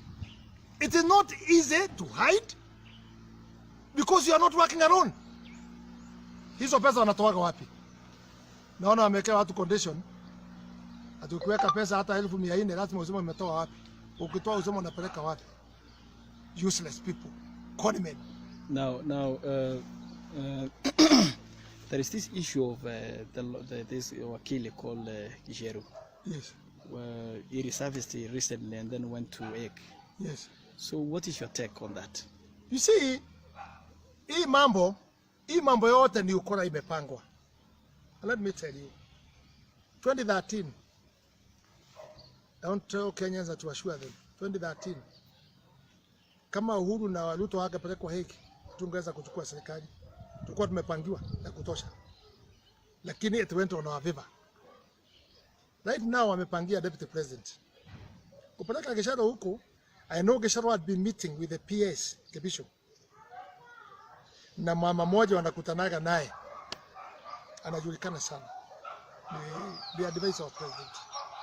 Tunamjua. Wamekuwa akikutana mikutano. We have those mikanda tunaye. Wamekuwa akikutana kuzungumza. So we don't know, but we are suspecting ni hao wamepanga jama hiyo. Na wacha nikwambie, kesi iliisha. Na when the case got finished, They should not threaten Kenyans or threaten the deputy president with it. Because the deputy president, he was accused wakiwa na president and they were cleared. Kwa hivyo, kama hiyo njia ndio anapitia, Kenyans we are watching. Uhuru huwezi kutoroa kwa haki. Uache ndugu yako arudi kwa haki. Let me tell you.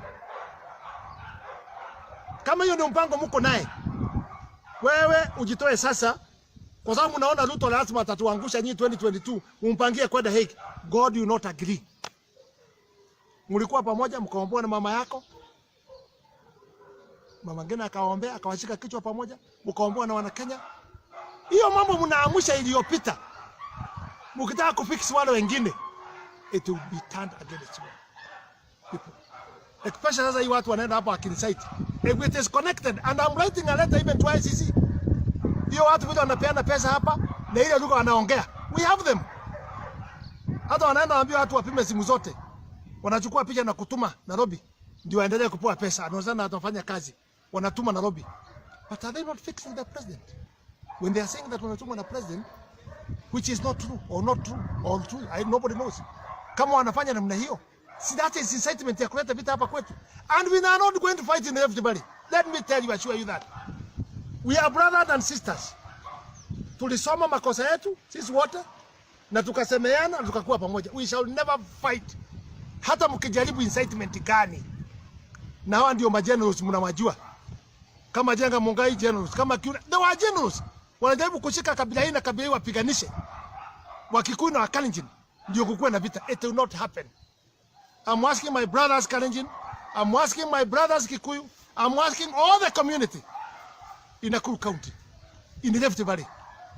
Never musishikwe na mtego ya shetani. Sisi tumeokoka and we want to go way forward. Na sisi tumesema tutafanya kazi sisi wote pamoja. Wale wa religion yao wanajifikia ni kabila moja, wakae huko na ukabila yao. Lakini sisi hapa we want to stay united together. Right. That is assurance. Mheshimiwa Ngunjiri, let's just go back shortly about the BBI issue. Because in 2013 to 2017, there was no even idea maybe of coming up with BBI. So what is your take? What is the reason for them having BBI? All these things have been done in Kenya today. Even BBI ililetwa njia ya kupiga deputy president. That's the BBI. Kwa sababu handshake ya Uhuru na Raila, who is Raila in the government, is in the opposition. What we need to do is to strengthen the position. Lakini si wakuwa ndio wanapanga. Baka Raila ndio anasema sasa mambo ya ufugaji itaingizwa kwa katiba, itaingizwa. Who is he? Who is he? Just conman. Because we know tulichagua president na deputy wake. Na uwezi kusema hii ni kama ya governor. Hata Ruto ni kuokotwa aliokotwa kwa running mate. He came with his vote. President alipoona kura yake haiwezi kutosha, alienda akaangalia deputy president. Akamwambia kuja na chama yako na watu yako. Na ile vyama vingine yote tupiganie nini? Kwa hivyo Ruto hakukuja kama running mate wa governor. He came with his own vote. Alikuja na kura za kutosha. Na baada ya kuingia huko akakuwa kijana ya kazi. Amesunguka Kenya mzima. Amecreate project kila pahali. Hata naona hii mambo ya nini? Hii mambo ya TVET. They were trying to kill it. Walikuwa wanajaribu kuziua. Kwa nini walikuwa wanajaribu kuziua? Kwa sababu it was created by the deputy president. You are propose mambo ya kuenda kutengeneza TVET ndio watu waanze kazi ya mkono na nini pramba hiyo vitu yote. Na yeye ndio leta hiyo proposal mpaka China tukapoa 15 billion. 15 billion. Sasa kwa sababu ilikuwa project hiyo ni ya Ruto, wivu. Let me tell you. Kwa Biblia iko Kaini na Habili. Na alipoua yeye mwenyewe ndugu yake. Dakika ya mwisho walipotaka kumuua, hiyo damu ilisunguka. Nasikia hata wakati ya BBI, and I am urging the president, don't agree talk bad things of the deputy wakati muko na BBI hiyo mlikuwa naye Naivasha. All what you said imetoka nje. Sio yote imetoka nje. All the fight na mambo yote na matusi ile ilifanyika huko. Ukichukia my your friend, please President, we have done for you 10 years. Kama una interest ingine ndani ya hii ya wewe kupata kiti kuongoza tena, and hata kama utaweza kutafuta kiti for now, it will not work. People wamesikia utamu yako ama ubaya yako na wametosheka. They want something else, and that's the constitution what says. Wewe ulienda Britain ukasema utaki kiti, ukaulizwa. Ukaenda America, you said that. Umeenda France, everywhere you have said that. Please, let your words be your words. Because if you try to attempt, ati wewe unataka tena kuzunguka namna hii, mzunguse useme uanze upya. Let me tell you, Kenyans will not agree with that. Kenyans wanataka future yao iende mbele, na wanataka mtu ambaye anaunganisha. Na deputy president ameweza. Hatukatai Raila Odinga, lakini tunajua track record yake. Track record. Kama sasa hii BBI iko na vita namna hii, hiyo ndio furaha yake. Watu wakipigana kwa ukabila na nini, hiyo ndio happiness yake. Unasikia hata Junet akisema hawa ni ng'ombe. Na ng'ombe inafuataka mwenyewe. Kenyans are not ng'ombe. Kenyans wameelefuka. Na tena huwezi kuuza BBI na kutukana watu. Mbona wanasema tumeroji nyoka? How do you sell snake? Where? Then unless you go China, wanakulaga nyoka. But Kenyans, when you say that sasa nyoka imetoka pangoni, those languages wewe ni mzee. Use better languages. Kutumia ati it is a must. Isitolewe nini? Hii ingine ya mbele ulituambia isitolewe hata full stop hata koma. Saa hii kama ulikuwa expert na ukasema hiyo. Saa hii tena 10 years. What good have you done? Tena unabomoa katiba tena yote. That means you are not the right person kuongoza mambo ya BBI. Because it will still fail. Na it will still bring problem in Kenya. I would urge Kenyans, kila mtu yuko kwake na kila mtu anakula kwake. Watu walioko Nyanza, they feed themselves and they are good people. Sisi hapa we feed ourselves, we are good. Central everywhere. Tutumie akili yetu. Tusitumie kichwa yetu ikuwe na bebwa na mtu anatuletea wakati anataka mambo fulani. Tusikue kama gari na battery. When there is no battery, the car cannot start. We are not the car, we are not vehicles ourselves. Let's use our common sense. What do we want in life? And one thing we want in life, tutatoshea Kenya sisi wote. Tukae sisi wote Kenya, tutoshe. Na actually tuangalie sehemu ambaye nilienda Mombasa, nimeenda Kwale huko, kuna sehemu ziko chini sana. In fact, even what people are saying, ati hii pesa kugawanywa na njia hii na njia hii, mimi ningeomba wajumbe, serikali inakuja wakichaguliwa, wajumbe wote 600 wasunguzwe nchi yote ya Kenya. So when we are talking in the parliament, tujue kuna sehemu we are not the same. Kuna sehemu inataka kusaidiwa. Kuna sehemu iko na shida. Hata wakati na tunapigana kwa bunge, sikujua hii mambo ya mileage. Wengine tulikuwa napigania. Let me tell you, nimeenda niko kamati ya CDM, nimesunguka. Their MPs need to be assisted. Don't fight with their mileage. Kusunguka constituency yake peke yake, kufika huko na kusunguka constituency, it can take him 3 months ama 4 months kama hajamaliza. So let's not fight with the other people. Kama ni Turkana, let's put money there. Enough money. Mombasa sehemu fulani nao waache mambo ya ukabila. Serikali iweke pesa huko, watu waende biashara huko. Wafungue barabara, wafungue maji, waweze kuchanganyikana na wale wengine. Watu watoka Nairobi, watoka sehemu zingine na waende kwa biashara sehemu zingine. We are so congested in one area. We can only open for Kenya and make economy for the country. Tukienda nini? Tukienda nje. Ya mwisho, mimi naona hii watu ambao wanaendesha hii BBI, president na deputy, I agree with them. Naona sasa wamefuata mtindo ya Ruto. Wanazunguza hasa mambo ya vijana, wanazunguza mambo ya pikipiki. Wanaenda Kisii, ndio ile kazi wanafanya. Wanajaribu kufanya harambee Nairobi ya pikipiki. Wanajaribu sasa hata Uhuru ni ile tu aibu anaye. Wanajua Uhuru Kalonzo alienda Nyeri aliambiwa. Sasa wanakuja kutuambia mambo gani? Kama wewe utaki tuchukue Uhuru umetuletea nini? And Kalonzo sometimes his problem is actually watermelon, but sometimes he is a Christian. Kwa sababu ile mambo yote aliambiwa Nyahururu, aliambiwa Nyeri, alienda kusema kwa Boma. Sikina akasema ukweli. Mimi ndio niliambiwa. Na akasema huko BBI si mzuri. Lakini after one day, tujue amepata pesa, amerudi watermelon. The person gave him watermelon. Now I think Raila Odinga knew who is a watermelon. Kalonzo is complete watermelon. Today he, kesho he. A good leader anajulikanaga kwa stand yake akakuwa focused. Mheshimiwa, let's go back to Bomas of Kenya when because the public were told the BBI will be launched. And the public are really asking when they never saw any document going down in that hall. Number two, understand that your wing of the Tanga because they call you Tanga. We understand you are not invited to that launch, and then also we never saw any document going. Maybe the president presenting the document to the public. So what happened? Well, you have talked very well. That is a very, very, very. Hiyo ni jambo nyeti, ya muhimu sana. Hiyo mambo ya Bomas ilikuwa ni ukora mtupu. They give money. Na ndio naambia Uhuru Muigai Kenyatta, don't divide Kenyans. Pesa ilitolewa hata Nakuru, Kisumu, Eldoret, wapi, Kibera watu walitolewa. Lakini walibebwa watu ambaye they are psychopath. Na wakapewa pesa 2,200. Every MP ambaye iko padi nyingine ya kieleweke, they were given 100,000. Kila mtu, kila moja. Walibebwa watu pa Civic. Wale they are psychopath, wale wanajiitaka ng'ombe. Ndio walibebwa huko yote. Huko ilikuwa ni mambo ya ng'ombe. In fact, something which missed there.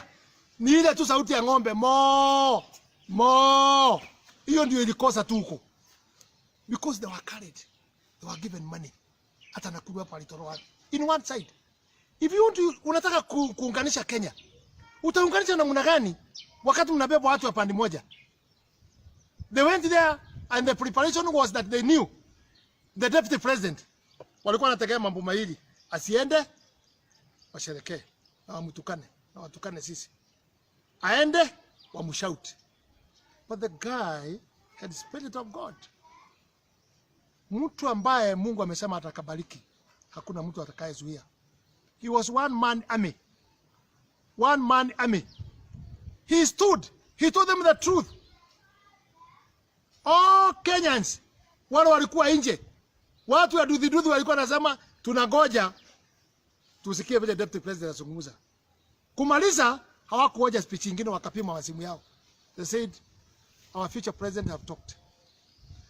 Because he talked nothing but the truth.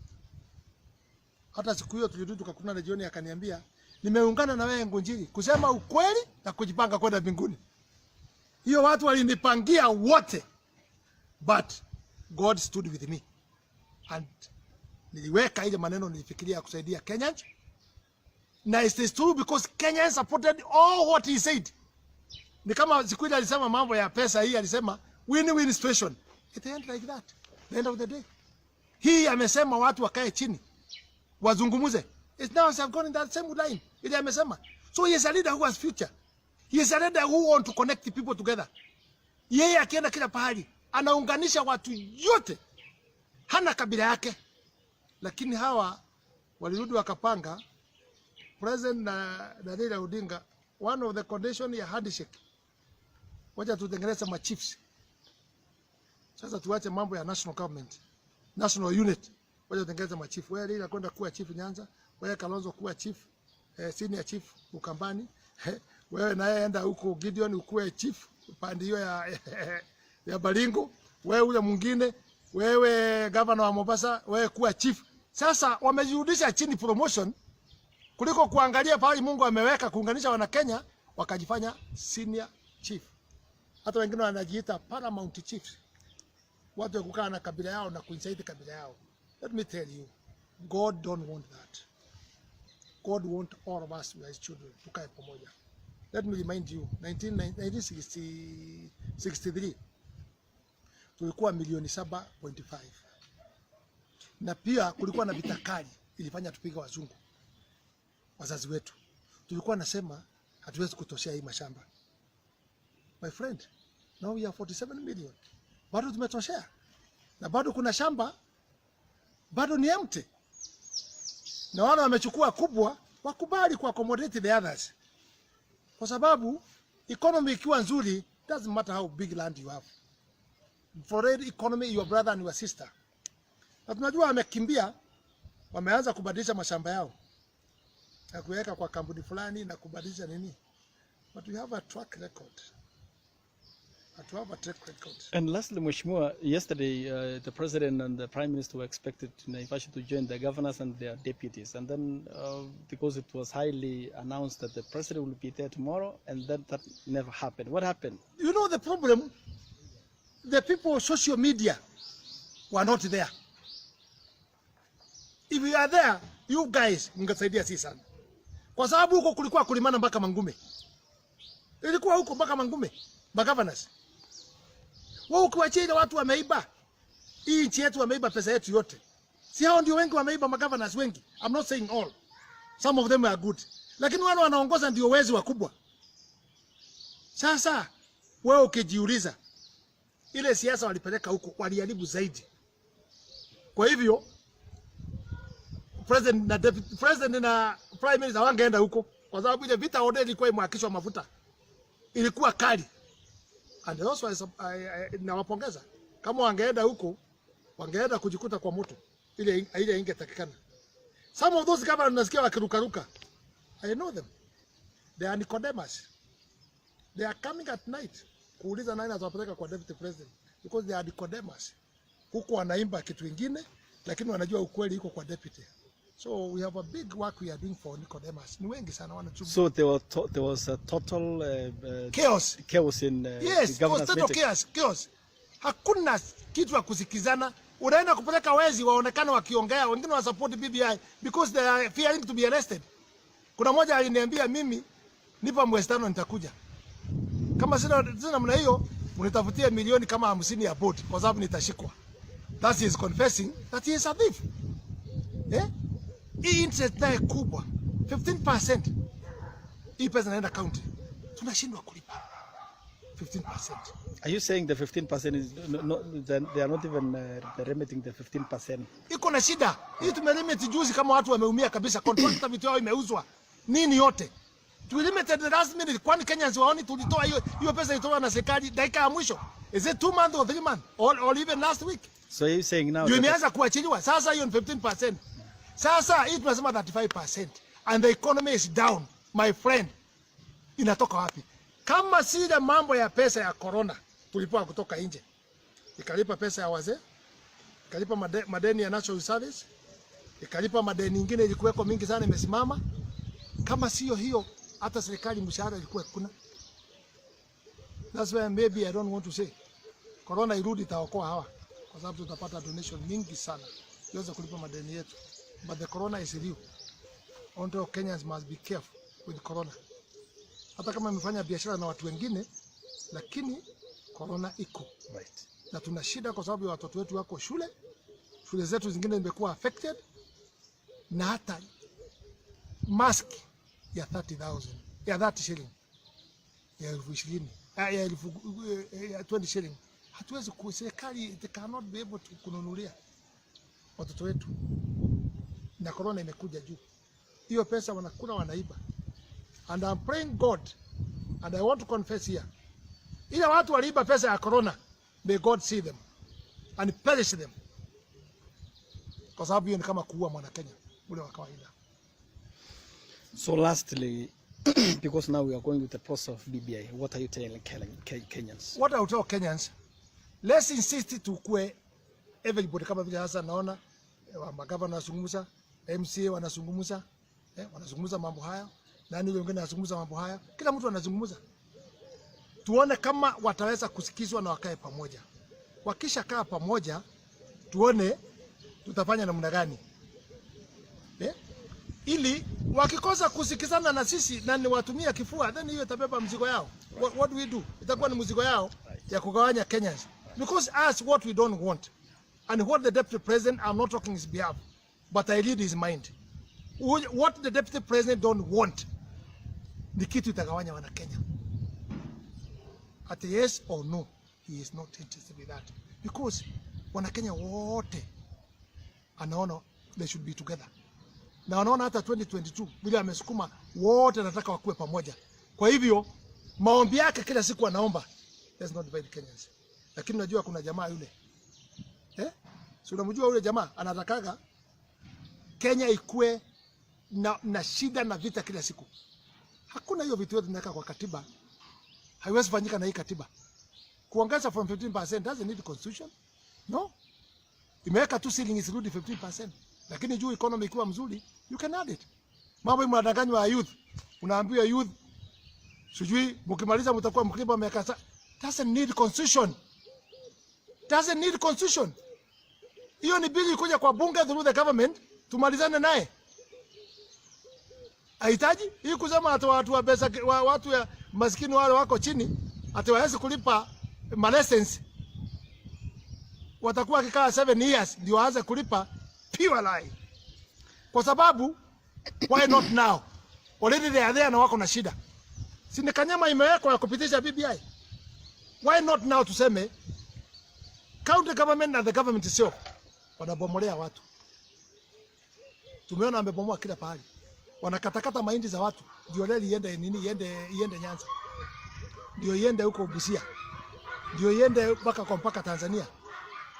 Kwa kimila kufyeka mahindi kama imekomaa is a curse to God. Kwa sababu it's the food which government has given you. Ukirudi ukate, it is wrong. But why can't we do things the right way? For one, me I'm supporting the government.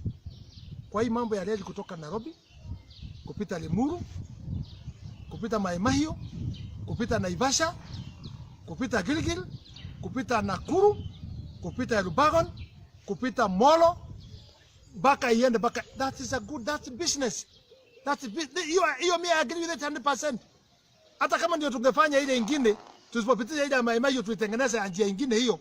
Kama ni hiyo pesa ilitumwa kwa hii barabara, serikali ingekuwa imeanza kurudisha pesa already. Hata sisi wote hatungekuwa na accident hii watu wanakufa barabara. Tungekuwa tunaingia gari ya moshi hapa, you go Nairobi.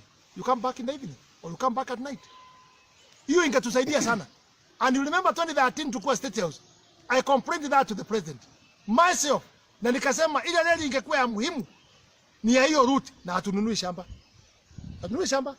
Sisi reli tukitaka kuongeza nyingine kando tuko na shamba. Lakini tukaenda pahali inatakiwa ya commercial ya pesa ndio watu wapate kuiba pesa Kenya. Yeah. Tangu lini tutawacha wizi? Sorry, Mheshimiwa, for taking me back again. We know there are leaders in this country who've been fighting for democracy. Yeah. And before 1992, before Moi removed the Section 2A, Moi was powerful. And we've seen the BBI now is going back to the regime of Moi where the president is more powerful. So why do these leaders like Raila, Odinga, like Orengo, who are fighting for democracy in this country now, supporting the president which is more powerful, like the one of Moi? There are two things. The reason there are two things. Moja, ukabila unakuwa above all those things. Kwa hivyo, they have been driven by ukabila. That's one. Second, wizi. They are saying they are going to have money. Hapo. Hiyo kuona hiyo pesa watapata. Kina Orengo ile manyumba alijenga akiwa Minister of Lands. Surely. You tell me hiyo ni mishahara. Ilitoka wapi mishahara? Millions of money. So there are two things. Ukabila. They wanted to penetrate kuingiza mambo ya ukabila. Second, wizi. Kwa sababu BBI ikienda vile inaenda itaupepa them. Kabla ifanyike pesa already zimeanza kumwagika. Na iko pahali president alitoa statement siku moja. Akasema watu wanapiga kelele huku ati hakuna pesa ya BBI. Hamwezi kuimaliza. He said that somewhere. Hiyo pesa ya BBI haiwezi kusha. So when yatangaza namna hiyo na watu wako na njaa na brokers haijakula kitu. See, that's why all the brokers and everybody went that side of BBI. Kwa sababu wameambiwa pesa ya BBI ifanya nini? And the president said that. Pesa ya BBI msidanganywe haiwezi kukwisha. Hata tukirudia BBI mara 2 mara 3. He said that. He met with the people somewhere and he said that. Yeye Nakuru. Alikutana na watu hapa kesha and that's what he said. So, hiyo sauti brokers wakizikia namna hii. Na ile watu wanapenda kuiba pesa. Si wameona pahali iko nini? Iko pesa. Those are the reasons ile inafanya tukosa kufikiria mambo ya common mwananchi. BBI kama ni ya kuunganisha watu, hatungekuwa tunaitumia kwa kifua. Na tena hii mbio ni ya nini? the question to Kenyans, hii mbio ni ya nini? Yeye alisema at county assembly wataipitisha within 7 days. Surely, do you have a calendar of 47 counties? Hiyo ulisema itafiti. Na nataka hiyo clip itafutwe iwekwe hapo. At 47 county watapitisha na siku 7. How do you know watapitisha na siku 7? Kwa hivyo kuna mpango umefanya nini? Na kuna pesa umepanga ya kora? This time we are telling people, even MCA, kuleni pesa, lakini msimame na ukweli. Msimame na mwana Kenya.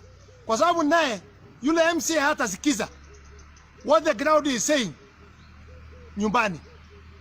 I know Wanjiku will send them home. Even mimi nikienda opposite Wanjiku, let me tell you, I'll be home in the morning. So tusikize Wanjiku, tusiseme tutaongoza Wanjiku. I think that is the line we should now follow. Thank you so much, Mheshimiwa. My president, who is also my party leader, my deputy president, who is also my deputy party leader, and most of us leaders, all of us from the Senate, National Assembly, MCS, all of us have a comprehensive health insurance cover. Yet those whom we run to treat us, to protect us from COVID-19, to protect us from the grave, do not have a health insurance cover. Most of us enjoy packages and salaries that can support our families and ourselves in case of COVID-19. But those who will be protecting us, those who will be treating us, do not have packages and salaries that can support them to treat themselves or to treat their families. Our priorities are wrong as a country. We can be able to manage to collect 1 million signatures, but we cannot be able to trace who stole the exact more donation of PPEs, which will have gone a long way to protect our health workers. We are ready to have money, 14 billion, to support a referendum, but we cannot support our children who are in school with face masks costing 50 shillings each. It is a country, a pathetic country to live in. We are ready for political rallies everywhere, but we are not ready to have isolation centers in this country. We are using a lot of money to lobby MCS, to lobby governors, to lobby members of parliament, to meet in Naivasha so that they can support this animal called BBI. But no, we are not ready to lobby our health workers, to lobby donations from individuals, from philanthropists, from outside the country, to make sure that our health workers are protected. We are ready as a country to get poison, to lace it with food that is donated in Kikuyu, but we are not ready to get drugs into the shelves of our hospitals so that it can protect our citizens. This is a country where our priorities are put wrong. And from today henceforth, not only as a leader, but I'll talk as a professional, I will have to consult with my colleagues in the health profession so that going forward, they will only be treating hustlers. They will only be treating the lower cadre citizen of this country. For the leaders, let your insurance cover treat you. For the leaders, let your packages and remuneration treat you. Let your big salaries treat you. You will be treating yourself, because we cannot lead a country where we put our priorities wrong. Our health workers are dying in numbers. They are in fear. And if those who are supposed to protect us are in fear, what will happen to us? Ni kama askari ambao uko na yeye anatakiwa kuprotect, anapiga nduru. Wewe mwenye unaprotectiwa, what will happen with you? You will faint. Our health workers wanapiga nduru kwa sababu they don't have a health insurance cover, because they cannot treat their own families. We must say enough is enough. And today, I request the government, in fact it's a polite command to the government, that the health insurance cover for all health workers should be in place within 4 weeks. Failure to which, then we will now consult with our colleagues, and all of us, and most of us, even those who are in parliament, will go back to our profession and protect our professions. Tulikuwa na mkutano mzuri jana na tukatoa mapendekezo ambao tulitoa sana sana mambo ya ile mzigo ambao tunawekea mwananchi kwa yale mateuzi ambayo yamependekezwa na hii ripoti ya mwisho ya BBI, na ambao itasababisha tukue na wabunge 640, na tukasema hilo jambo halifai kwa sababu wananchi wako na shida. Tukapendekeza ya kwamba tujaribu kupunguza kwa kuwateua wamama 47 katika bunge la taifa National Assembly, kuongeza na wale 47 ambao wako kwa Senate na wale 6 wa kusimamia walemavu na kusimamia vijana. So hiyo yote itafanya bunge ya taifa na seneti kuwa na wabunge 504. Kati ya hao saa hii tuko na 416. Kwa hivyo tukaona ni kuongeza kama 90. Na ukiangalia kwa hiyo 90, 70 inakuja na rasilimali, inakuja na fedha kwa sababu ni hizi constituencies ambazo tunaongeza. Kwa hivyo tukaona wala wa kuongeza ni kama 20 peke yake. Na tukaona hiyo sio mbaya sana. Tuna tumaini ya kwamba wamama wetu watakubali hizo pendekezo. Kwa sababu hata 500 bado ni wengi. Wakenya ni kuwasikiza hawataki hata moja aongezwe. Hawataki. Kama kuna mabadiliko wangetaka wabunge wapunguzwe. Na kulingana na vile tumeona hata kwa magazeti ya leo, waziri wa fedha anatuambia mambo yataendelea kuwa mabaya zaidi. Tumeona kwamba katika vyuo vikuu karo ya vyuo vikuu itaongezeka mara 3. Huo mzigo ni mkubwa sana kwa mwananchi. Kwa hivyo sisi kujiongezea viti wakati huu ni kama kufanya kuwakejeli wa Kenya ambao wako na mashida. Nataka tuongoze kwa mfano. Nimeona waziri akisema kwamba mwaka ujao kuna watu watasimamishwa kazi kutoka kwa serikali. Na hiyo ni jambo mzuri kwa sababu tunajua pesa mingi sana ya bajeti yetu inaenda kwa mambo ya mishahara. Ni vizuri. Lakini hatuwezi kuwa tunaongeza wabunge kwa upande moja na upande mwingine tunafuta watu katika idara zingine. Sisi kama wabunge lazima tuongoze. And we must take the high moral ground and stand on a high moral pedestal and lead by example. We cannot fire people from one side, from one hand, and on the other hand, we are going to increase nominated MPs by 180. It is not acceptable, and for that reason only, personally as Moses Kuria, I can compromise on anything else. But this one, on this particular issue of a bloated parliament when people are dying of poverty and COVID and other things, I will vote no, and I will mobilize people to vote no. The default settings for the people is to say no. Wewe zunguka, muko hapa mashinani. Already people are saying no. In fact, ile kazi ngumu ni kuambia aseme yes. Even if you do nothing, they will say no. So kazi yetu ni rahisi sana. If it comes to that, my friend, utatuona hapa kwa ground. We are just saying it is not our preference. It is not what we would prefer. We would prefer to sit down and iron out those very few issues. A lot of things, to be fair, as we said yesterday, have already been rectified. Yeah? But on this one issue, even history will judge us harshly.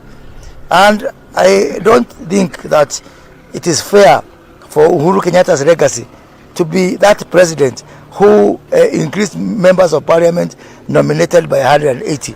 It is a dot on his legacy, and it will be with us forever, and history will judge him harshly if it is during his stewardship of this country that we increased nominated members of parliament by 180. It is immoral, it is unethical, it is unworkable. We try all avenues. We will oppose it. Whether to win or to lose, but to be on the right side of history. Because some people will be judged very harshly by history. Yeah? So, it is a moral obligation. It's not even a political issue. It's not a constitutional issue. It's a moral issue. Okay. To bridge this gap, we have 47 in the Senate and 47 in the National Assembly.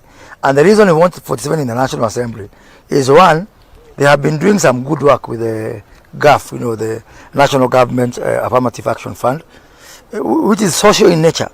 So, as some of us do development work, they have been doing that social work. And second thing is, we are suggesting to devolve 35% of our resources to the counties. So 65% remain at the national level. And it is National Assembly which is bestowed upon the responsibility to manage the budget for the 65%. So you cannot remove women where big decisions are being taken and take them to where smaller decisions of 35% are being taken, and you say you are empowering women. How? It is in the National Assembly that we manage budget issues. That's why we want the women to come back to National Assembly. It will see us reduce from up to 180, 640 MPs to 504. So we are going to save 136 MPs if we go by the current proposal. At the same time, as you have correctly mentioned, ministers will come from National Assembly. So again, you cannot remove women from where they can have a growth opportunity to be cabinet ministers, and then you take them to the Senate where there will be no ministers, and you say you are empowering women. So you are not empowering women, you are weakening women, at the same time increasing the wage bill in things which are not beneficial to this country. Yeah. So I really hope, and it's never too late. You know, people are saying that already signatures have been collected. If you look at the cost of collecting new signatures, if it has to come to that, and what we are putting in this wage bill, it is totally unacceptable in any case.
Tuko hapa leo kwa shughuli nyingine ambaye ni ya muhimu, kwa sababu sasa mji huu wetu wa Kisumu utakuwa na stadium mpya ya international pale kwa showground, na pia hapa uwanja huu ambao ulikuwa unajulikana kama Jomo Kenyatta Sports Ground.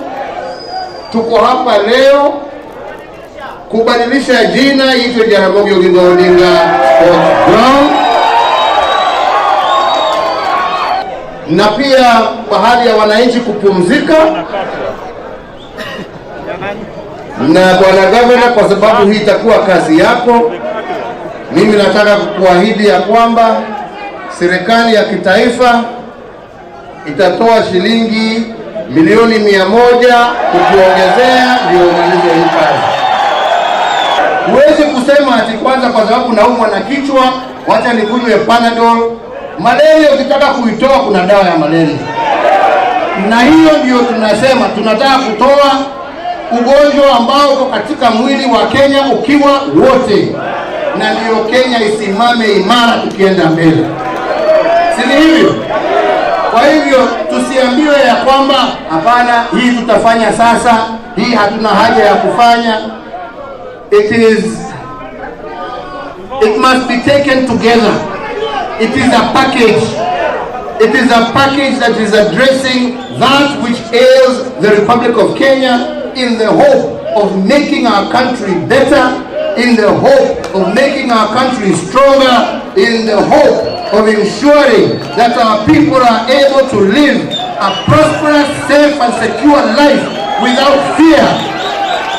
Tukasema na ndugu yangu ya kwamba mambo haya lazima yakome, na nataka nimshukuru kwa sababu ni vizuri, kwa sababu kwa muda sasa wa miaka miwili wakati tumekuwa tukifanya kazi hii, hata watu wakisema nini, amekaa kama mwanaume katikati ya barabara mpaka tumefika pahali tumefika.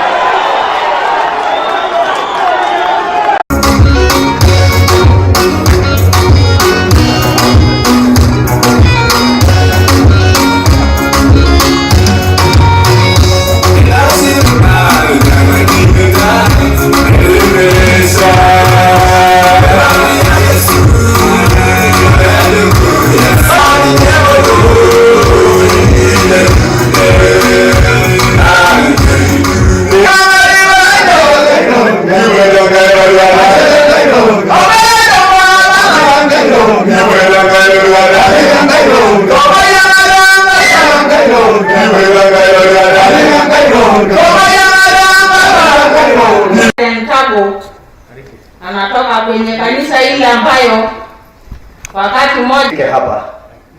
Mimi ndio huyo Reverend Tango na hudumu katika kanisa la Afrika ila Mwenyezi Mungu.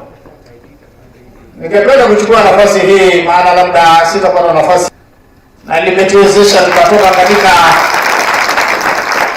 mahali ama kanisa ambayo ilibaki kitu kidogo tu, moja kwa moja kwa neno la Mungu, na naomba tu siku hii ya leo Bwana atakuwa mkononi mwangu, nami nitakupiga na kukuondoa. Hata wakati mnaona hii sarakazi inaendelea saa hii, nini mmeniambia ati siku hizi mko na wageni wengi sana kule Kajiado kwa manyumba ya watu wengine huko. Msijali na hawa wanahangaika huko kwenu. Hiyo safari yote ni watu wanahangaika kwa sababu wamekosa mtu ya kushindana na mimi.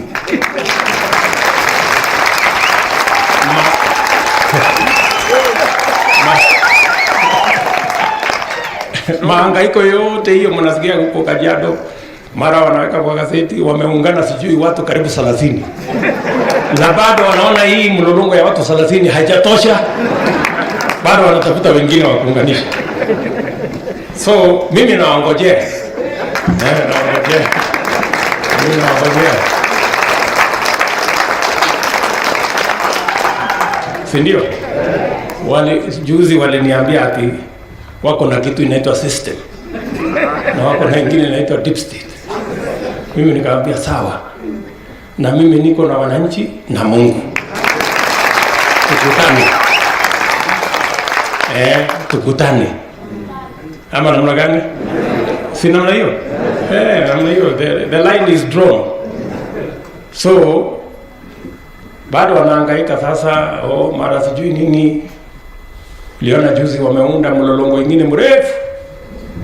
Ati hawa sasa ndio watashindana na mimi. Watu wamekusanyana kusijui nani kutoka wapi.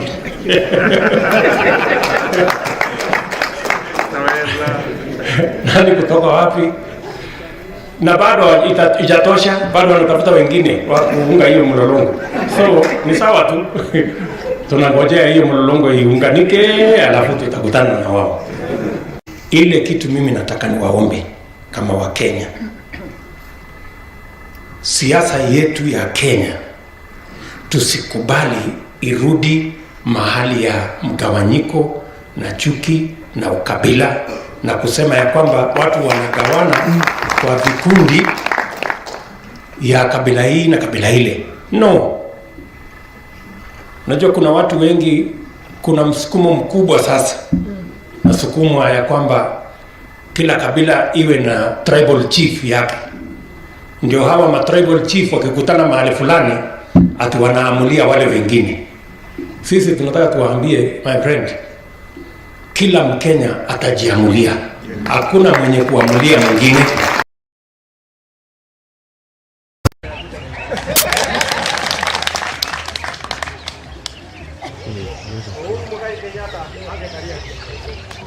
Ilikuwa na janga Kapsogo High School. huyo hustle ile vitu alitufanyia wakati ule. Kwa tumekosa mwelekeo wa kisiasa. Kuna wengine hapa tulikuwa milengo yatimike. Kisiasa ukaguzi tunataka. Hatutaki msamaha kusema kwa media. Ni msamaha viongozi wa jamii ya Narok. Sisi tunaomba mheshimiwa, na ndio maana unaona alianza kupigwa kitambo sana. Imekuwa jamii ya hata nimefurahi kukanyaga nosi. Sasa nilikuwa naona ni Oteringeti utuelekeze kwa hasira. Kama jamii kusema tusikiane hustler. Tuhakikishe na tuliyoyapanga tumeufikisha pale. Nakuja kuomba pambo niende kunyunyuzia mboga yangu. Kama hiyo.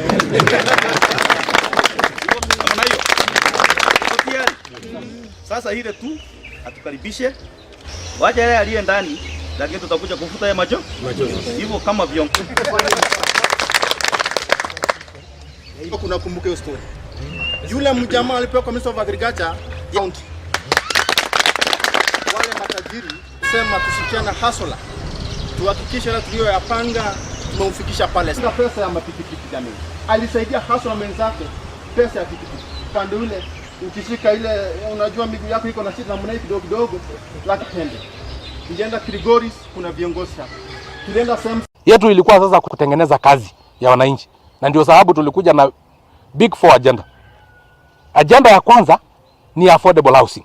Tulikuwa tunataka kujenga nyumba units 500,000 ambao kila nyumba inahitaji plumber, inahitaji painter, inahitaji carpenter, inahitaji mason, inahitaji hao watu wengi wote. Kwa hivyo kila nyumba inahitaji watu 5. Kwa hivyo kwa nyumba 500,000 tulikuwa tunatengeneze kazi 2.5 million. Tukazungushwa sasa kama marinda. Mara ni BBI itatokezea leo, BBI will come soon, BBI itakuja sijui nini, kutakuwa na referendum. Miaka 3 hakuna kazi tunafanya. Ni kazi ya BBI kutafutia wangwana watatu nafasi ya kazi. Na ni wangwana ambao wako na kazi. Ni wangwana ambao ni matajiri. Hiyo BBI iko na itakuja. Wacha ikuje. Kama hakuna nafasi ya kazi ya vijana ya wananchi, hiyo tumekataa. Tukipatiana wheelbarrow sio yeye, atupatie mtoto wake, atumpatie yeye, sio pesa yake, ana complain. Kwa nini mnapatiana wheelbarrow?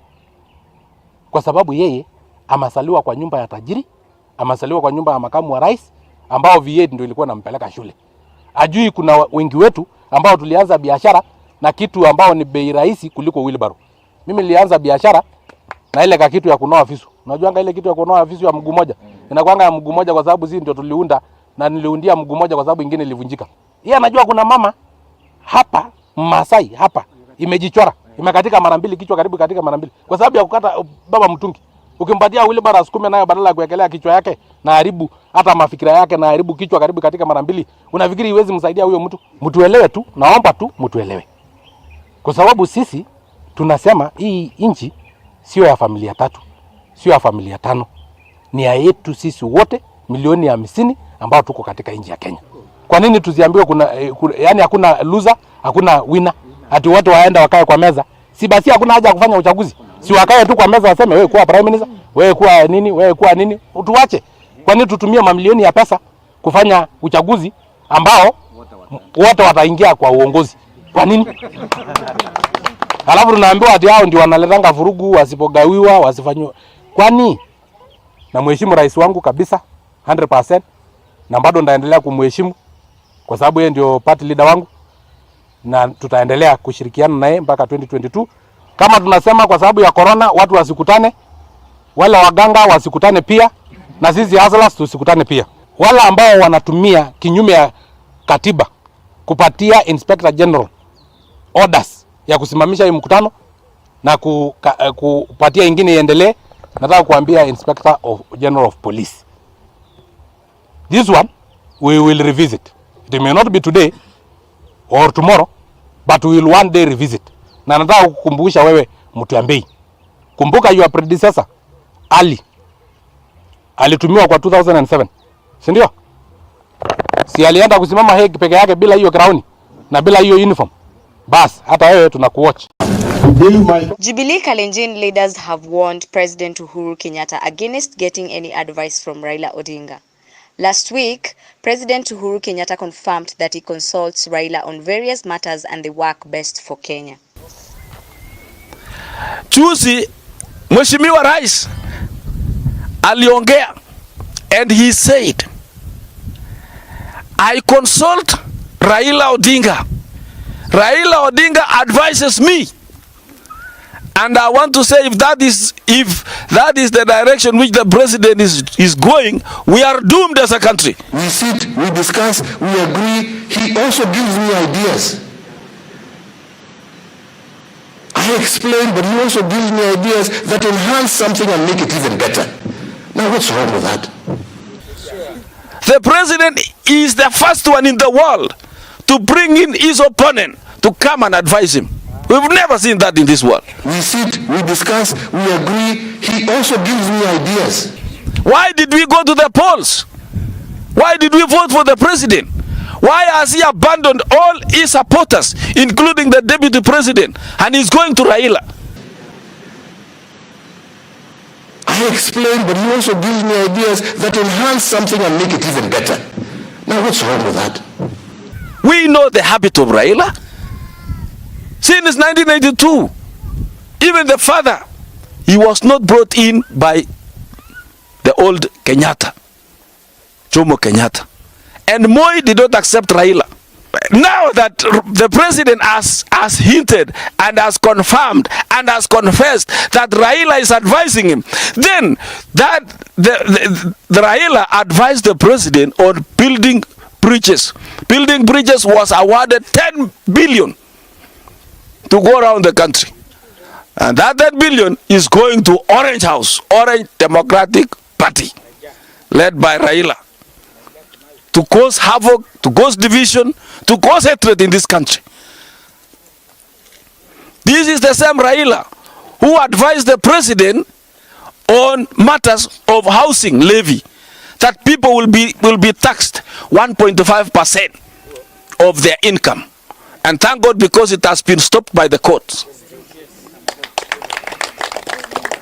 This is the same Raila who misadvised the president on milk, on Kenya Dairy Board, on that milk bill, which was going to stop everybody and deny everybody the right of selling milk. But thank God, because it was stopped. The issue of maize, importing maize from outside, importing wheat from outside, those are the advisors of this perverted advisor, Raila Odinga. So I want to appeal to the president to come back to his senses and come back to the real supporters. These are the same supporters who are calling him the son of Umbwa. They were calling him Mwisi. They were calling him all sorts of names. But interestingly, the same Raila is going to China as I speak. He's going to borrow loan for second phase of SGR on behalf of the government. Where is the president going? Is he sleeping? Na mimi nataka niwahakikishie viongozi wa hapa Bungoma na Western Kenya ya kwamba mimi niko tayari kufanya kazi na nyinyi katika siasa ya kupeleka taifa letu mbele. I am ready. Mimi niko tayari. Nimesikia vile mmeuliza ya kwamba tushirikiane na viongozi wenu. Rafiki yangu Wososi ameongea hapo, akasema ya kwamba kwa sababu wengine wameongoza siku mingi, hata na mimi pengine ningepunguza yangu nisitafute ndio wengine watafute. Mimi sikatai. Lakini amesema ya kwamba ni mara ya kwanza kukutana na mimi. Sasa mimi sijui huku kwenu, hata kama msichana unamtongoza, unakutana na yeye siku ya kwanza kwa matanga, unamwambia mimi nataka maneno yako, si unapiga pande.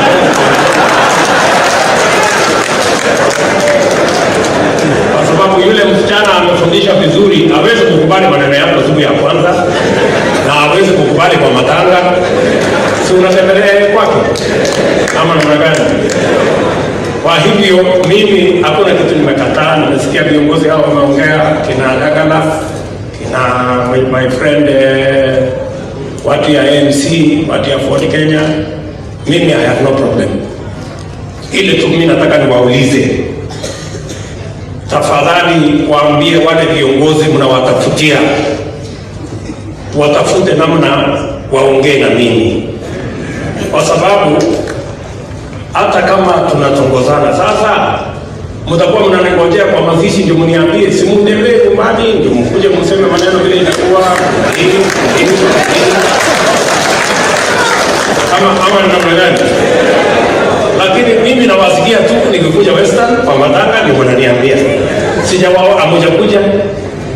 Mimi nimesikia hata kama anasema mnapanga kuja huko kwetu. Karibuni jameni. Na msichelewe kwa sababu uchaguzi sasa ni next year. Na unajua mimi nami siwezi kuangojea sana. Si mnaona hata mimi nakuja pande hii. Natembea, nimekuwa hapo kwa harambee ya kina mama, kwa harambee ya bodaboda, kwa pale harambee ya makanisa. Nimeanzisha ujenzi wa shule hapa Bienga. Wale mnafikiri mimi nafanya haya, mimi sijui hata mimi najipanga. Sasa kama hao watu mnawaombea hawajafanya harambee ya bodaboda, hawajafanya ya kina mama, hawajajenga kanisa, girls school hawajajenga, watashindana na mimi namna gani? Si wako na kibarua? Si wako na kibarua? Kwa sababu ile mimi nimefanya hapa, nimefanya sehemu nyingine yote. Wao hawajafanya hapa na hawajafika kwetu. Sasa tafadhali, kwa sababu sitaki baadaye mseme mimi si mtu mzuri, na wapatia tu advice mapema. Mwambie hao watu wajipange na wafanye haraka kwa sababu muda ina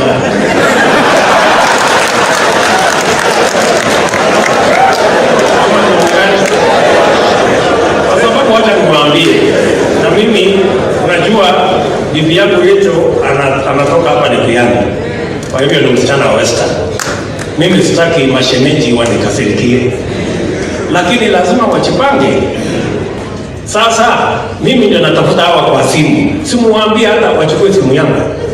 Kwa sababu wanaogopa simu yangu ati mimi pengine nikaomba kura yao. Waambie huyo mtu akipiga simu, chukua simu.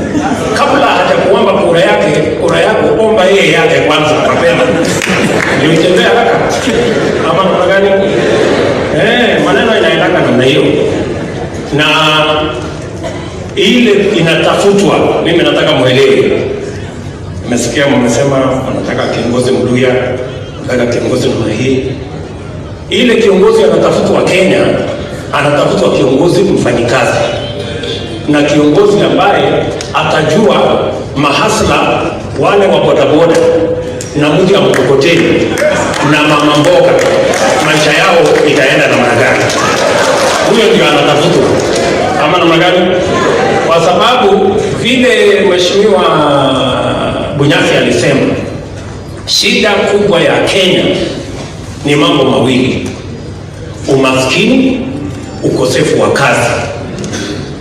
Na kwa sababu uchumi ndio ya muhimu, tatizo ya uchumi ya Kenya ni kwa sababu ni watu wengi wanafanya kazi ndio wanalipa ushuru, na ni biashara chache ya watu wakubwa ndio inaendelea Kenya hii. Lazima tubadilishe mwenendo wa uchumi wa Kenya ili tuache kuongea uchumi ya Safaricom na BAT na breweries. Tuongee uchumi wa mwananchi mdogo hapa Mateka, mwananchi mdogo hapa Mianga, mwananchi mdogo sema hiyo hapa Bungoma. Hiyo the more we think and plan about additional businesses of ordinary people, that is how we are going to grow a bigger cake. That is how we are going to raise more resources, and that is how we are going to drive out poverty. Kwa hivyo hatuwezi kuendelea vile tunaendelea tukifikiria kwamba umaskini itaisha na nafasi ya kazi itakosekana. Hapana, lazima tupange differently. and we must have new thinking, and we must have a different strategy to be able to deal with the challenges that face Kenya at the moment. Na mimi nawaulizeni, kwa sababu Oparanya ameniuliza maswali hapa, bahati ameondoka, lakini yule alimuacha nyuma. Nataka nikuambie ya kwamba ni kweli matatizo ya Western Kenya, kiini ama sababu kubwa ya kuzorota kwa uchumi Western Kenya hii ni kwa sababu ya sekta ya kilimo ambayo imeshuka chini. Hapa Nzoia iko na matatizo, kule Mumias iko na matatizo, sehemu zingine ziko na matatizo kama vile ziko na matatizo katika Kenya. Na sisi tulianza kwa kuweka msingi wa muundo msingi, Technical Training College, kusambaza stima, kutengeneza barabara. Tukasema awamu ya pili yenye ilianza 2017 ilikuwa ni mambo manne: mambo ya kilimo, agro processing, value addition, manufacturing. Pale ndani kuna mambo ya sukari.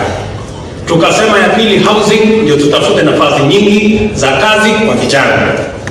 Tukasema mambo ya health, universal health coverage, ndio tupunguze mzigo kwa watu ambao wana gharama nyingi ya kulima madaktari ama matibabu.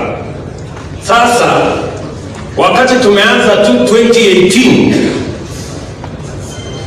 Oparanya na party leader yake na watu ya NASA wakakuja wakatuambia, hii mambo yote mmepanga sio ya muhimu, sasa tuko na emergency.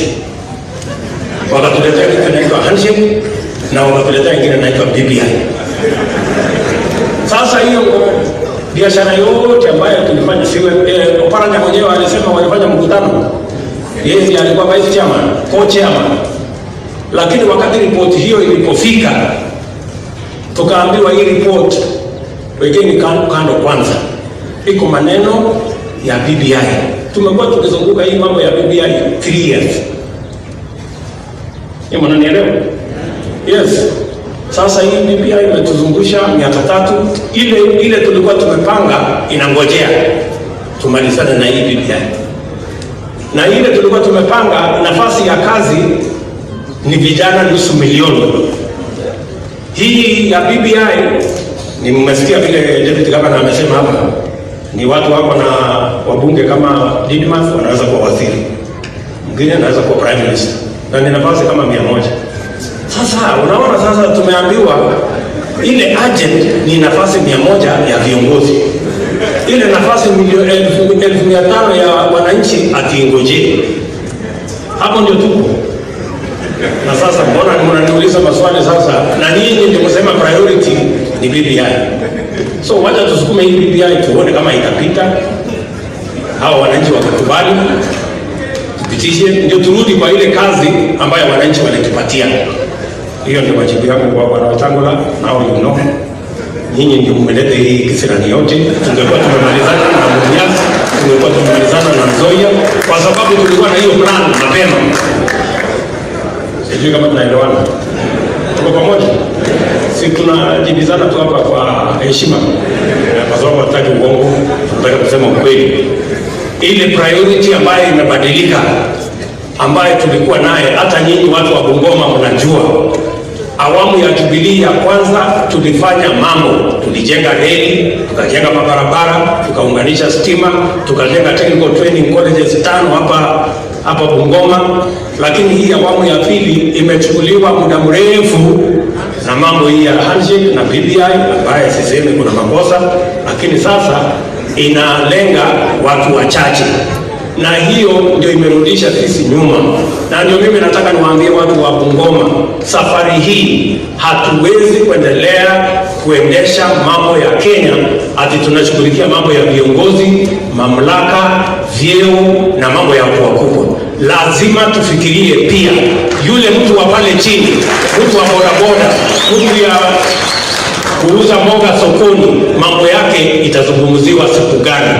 Na uchumi wa Kenya haiwezi kubadilika hadi pale tutaanza pale chini. And that is why I'm saying we are in for a new dispensation in this country. Hatuwezi kukubali trickle down economics anymore. We are going to have a bottoms up approach to our economy, so that we can start with a body 19. Kwa hivyo watu wa Bungoma, mimi nawauliza sasa, mmeniambia maneno ya Moi alikuwepo, ndio mmeniambia ya wao watu wengine wote. Sasa nataka tu mniambie ukweli. Kama mmenionea, mniambie. Kwa sababu hii kijana ya Moi baba yake alikuwa rais. Hata huyu mzali hapo Ajambo baba yake alikuwa waziri. Huyu Wetangula anasikia baba yake alikuwa chief. Mimi baba yangu hata Likuru mzee amekaa. Alafu sasa hivi mnataka kuniambia ati muajiri hao watu? Hapo mnanionea bwana.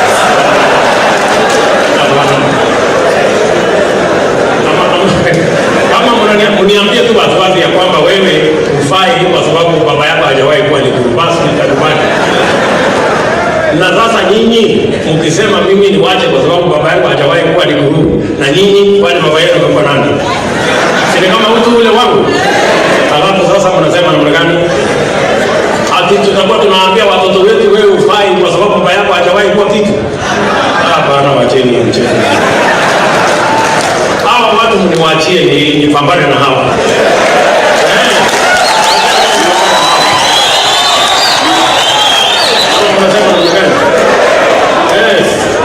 Na unajua wameenda kutengeneza njama, wamekusanyana, wamepangana pale. Ati sasa hawa watu wote wamefanya coalition. Mlisoma gazeti jana, imeandikwa jana ati United Against Ruto. Watu wengi wamejazana huko. Na shida yao kubwa wanasema huyu mtoto huyu ambaye baba yake hajawahi kuwa Likuru akikuwa rais Kenya hii, basi wale watu ambao wa chini watamea vingi watakuwa na kiburi. Kwani sisi ni maskota kwa hii Kenya mpaka siku gani? Nyinyi kama mnataka kurudi nyuma, mimi sijui. Utarudi nyuma ama niendelee ama niwache hii watu? Mambo ni bidii. Sasa nyinyi mnaniuliza, mimi nimehangaika hapa, nimekuja kufanya harambee ya bodaboda, nimekuja kufanya akina mama, nimekuja kufanya ile. Alafu mtu tu ameketi nyumbani kwake mniambie mimi niwachie yeye. Kwani yeye ni mtoto ya Mungu na mimi ni mtoto ya nani? Hapana.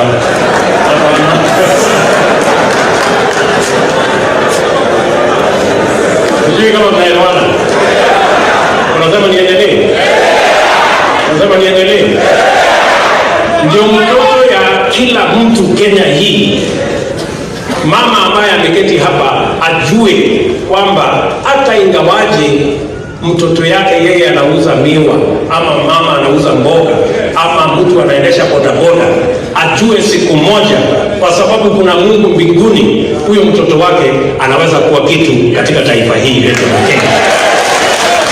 Sio lazima ujulikane, sio lazima baba yako awe mtu, sio baba yako, hata mtoto ya mama ambaye hana bwana anaweza kuwa kitu kwa hii Kenya.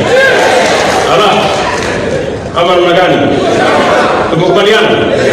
Uli pamoja? Kuliana? Basi, maneno ni hiyo. Na mimi niko tayari kushirikiana na hawa wazee. Mimi niko tayari kufanya kazi. Na mimi sitakataa kufanya kazi na mtu mwingine yote. Tuko tayari, lakini safari hii kila mtu ajipange na tuombe Mungu. Ama ni aje? Kwa sababu unajua mimi wakati nilikuwa najipanga na Uhuru Kenyatta, watu wengine walikuwa wanafikiri nimesha kupanga vizuri. Sasa hii wale wabunge wananiunga mkono ni 150. Sasa wabunge wanaunga mkono Musalia ni 10. Wale wanaunga Moses Wetangula ni 12. Sasa watu watashindana na mimi namna gani? Hata nyinyi mkipima. Hiyo story ni mrefu. Ama hata uite mvazi, uite nani? Kura ni kupanga watu. Ama lakini inatafutwa hapana ya Bungoma, gavana ya Kakamega ni ya Kenya mzima. Simujiona hata ule mganga alikuwa anasema huko Msambweni ati atapata 80%, atapata 80%. Si tulimnyorosha huko Msambweni. Lakini ilikuwa ya wodi yetu, lakini tukanyang'anya yeye. So sijasema kitu.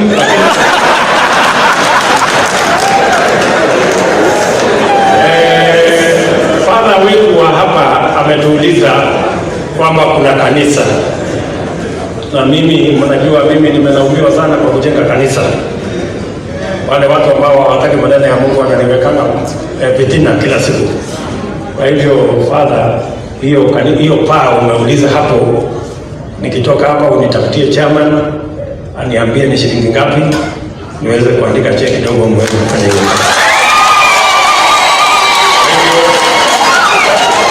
Ndio mno Nyasaye amlinde ko.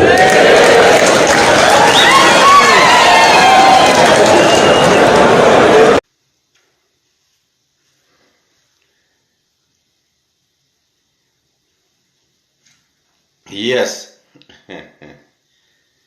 Kazmo Joy. Kazmo is Kazi. In solidarity with the Kapsareti MP, Hannah Kipchumba Murkomen.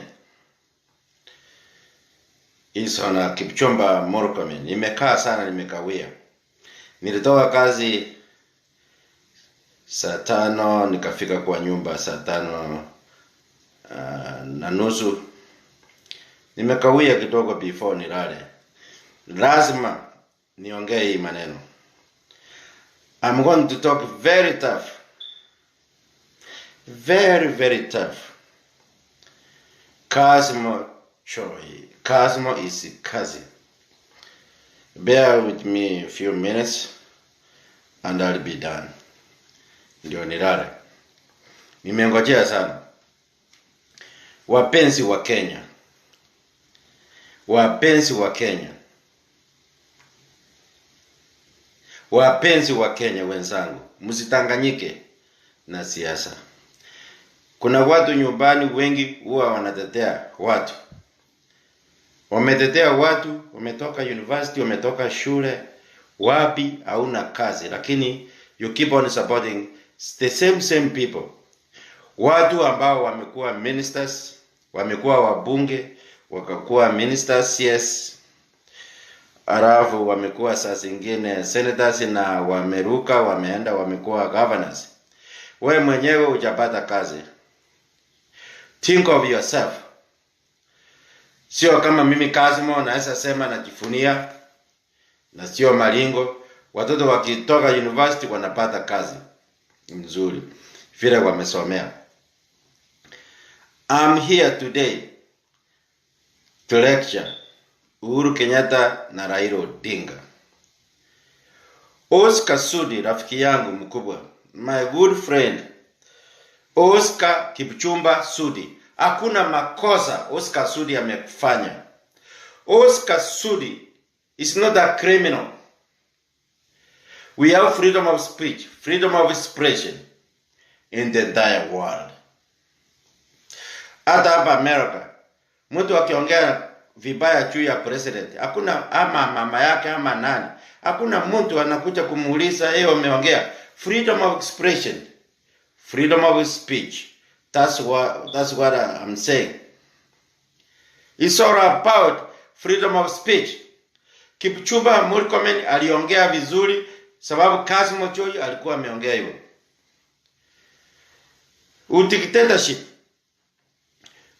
Dictatorship tulikuwa na Mobutu Sese Seko.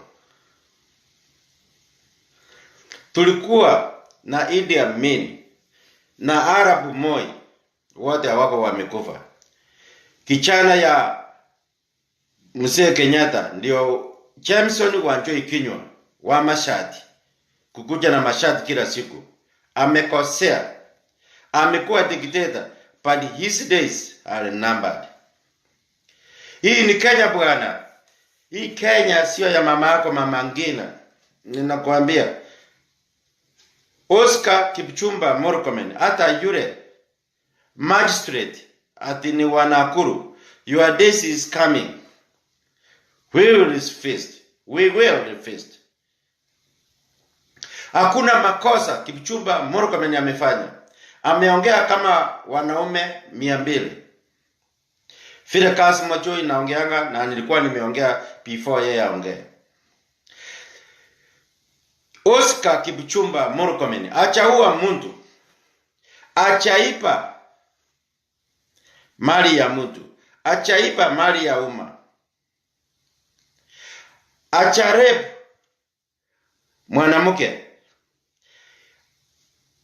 Oscar Kipchumba Murkomen ajatongoza pipi za wenyewe na kufuruga family za wenyewe kama hali Hassan Cho appointment wa Raila Odinga kutoka Coast mwenye ameharibu ndoa ya Dennis Okari. Kuchukua bibi ya Dennis Okari na hakuna pahali anampeleka. Anamtumia kama oil change.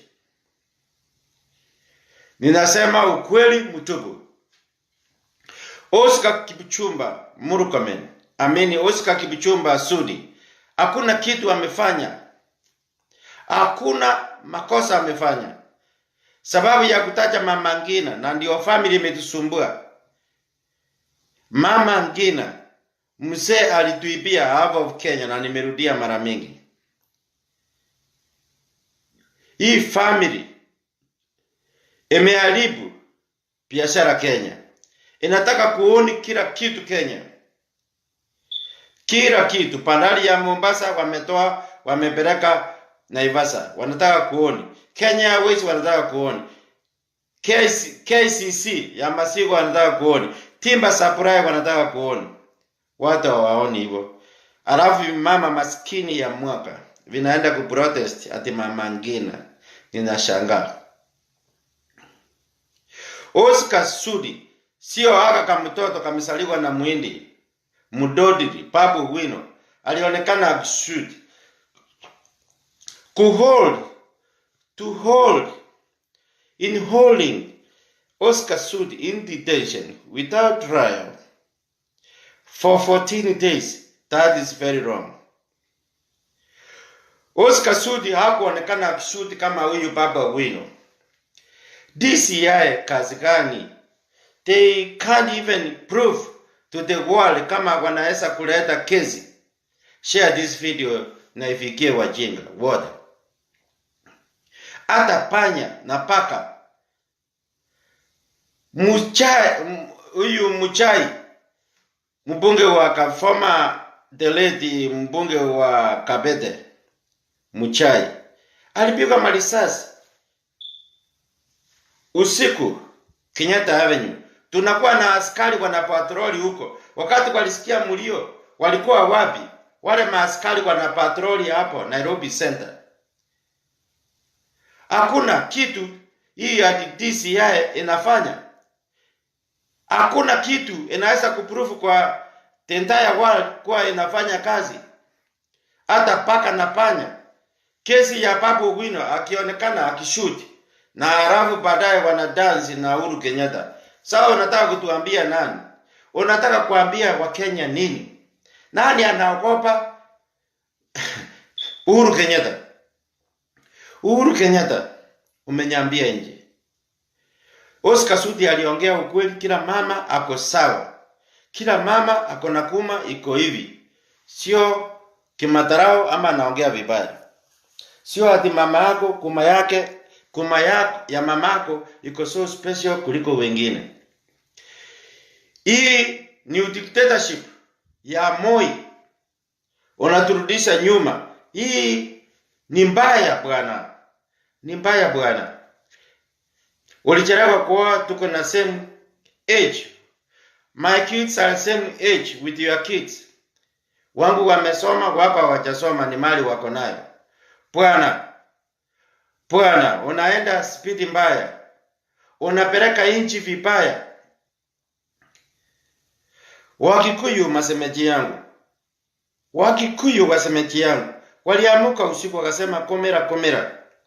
Na Wameru, hata Wakisii wengi, Wakalenjin wote, na kabila yote, Waluya, wale Raila Bill Samoei Ruto alikambenia. Ati komera. Wakafikiri wanachagua president, kumbe ni mama yake Mama Ngina walikuwa wanachagua. Hawakujua mama yako afadhali angesimama akuwe yeye ndio mgombeaji wa kiti cha president. Saa hii mama ndiye anatakwara, na nilikuwa nimeongea saa hii ndio watu kamefunguka macho. Hii nchi inataliwa inaongozwa na mama. Hii nchi yetu ya Kenya inaongozwa na mama. Mwenye anatakwara kwa hii nchi ni Mama Ngina Kenyatta. Kwa appointments yote analeta mzee 95 years old, former vice president award anampea cheo. Analeta 96 year old, your first cousin na ninisi ya mamako, mara mbili back to back ananominate yeye kuwa Senate. Peti Mugo, kusema kweli. Hata Uhuru Odinga, Raila ananominate. Tumechoka na hii family, kusema kweli. Tumechoka, watu wengi. Vijana wanaongojea kazi hapa, na mimi naraumu nyinyi. Nyinyi ndio wapaya kurudisha watu. Mtu amekuwa member of parliament miaka mingi, amekuwa minister, ndio CS mumeiga kama America. Alafu anakuwa senator, alafu anarudi anakuwa governor, na mnaendelea kumchagua. Pigieni masikini kichana, msichana akuwe MCA, akuwe county women rep, akuwe senator. Lakini nyinyi mnaangalia, mnapigia mtu kama huko Kisii, Samongeli ni mzee, ako 83 years. Mnapigia watu. Tena Raila ndio uchagulia watu. You have to kiss Raila mkundo matako yake. You have to kiss Raila matako. Akisema hivi mnaitika. Yes, Raila akisema turn left, turn right, ati mnaitika nyinyi Wajaluo na watu wengine. Raila saa hii anataka kutoa Marara kwa hiyo cheo ya deputy minority leader in the Senate, sababu akubaliani na yeye aweke mtu mwingine. Lakini usikanyage kwa Waluya. Maneno yako kuisha bwana. Nimeona mtoto yako ameongea vizuri sana. Hiyo kijana ako smart, ametifa na wewe unatumiwa vibaya. Ungekuwa mzuri, ungeenda nyumbani utengeneze legacy yako na upumzike vizuri. Hii kitu unaenda kuwa humiliated na Bill Samoei Ruto. Jameson Wanjoi kinywa wa mashati ndio Uhuru Kenyatta. Koniman Kasuku Mkora Raila Odinga. Munachezea sisi vibaya. Kenya belongs to 43 tribes. Almost 50 million Kenyans. Sio kabila mbili. Sio kabila mbili. Siongei leo kwa matarau ama gutuzi, naongea ukweli na mshare hii video. Uhuru Kenyatta, umenyambia nchi yetu sana. Umeweka masiasi wanaangaisha watu, wakina Matiang'i na Kevicho na wengine. Administration yako tulikuweko na Moi, alikuwa dikteta, alienda. Tulikuweko na Kirisi Muranguru akatoka, Kirisi Muranguru akatoka. Tulikuwa na Michuki Saitoti mukamuua. Matiang'i atatoka na tutakuwa na CS wa interior. Think of your future. Lazima tutamulika pesa. Kuna pesa hujatumia. Pesa ulitolewa kutoka kwa IMF World Bank hujatumia. Pesa ulitoa Treasury hujatumia. Pesa America ilitoa hujatumia. Pesa kila pahali ilitoka hujatumia. Ile kitu watu wana accuse hapa ni zile za Mchinese alitoa na mkaenda kuuza ile bidhaa. Lazima tuambie pesa ilitumika aje. Ndio mimi naambia Waluya, mko namba mbele. Aka kichana, I used to talk to this boy, Marara. Alitumika vibaya, mwizi akaletwa huko, yeye akakuweka ati chairman, wakaachilia mwizi. Aka kichana sio mbaya. Kaa ndani ya Pili Samoei Ruto. Tutaongeleza Pili mwenyewe na mimi kama mzee.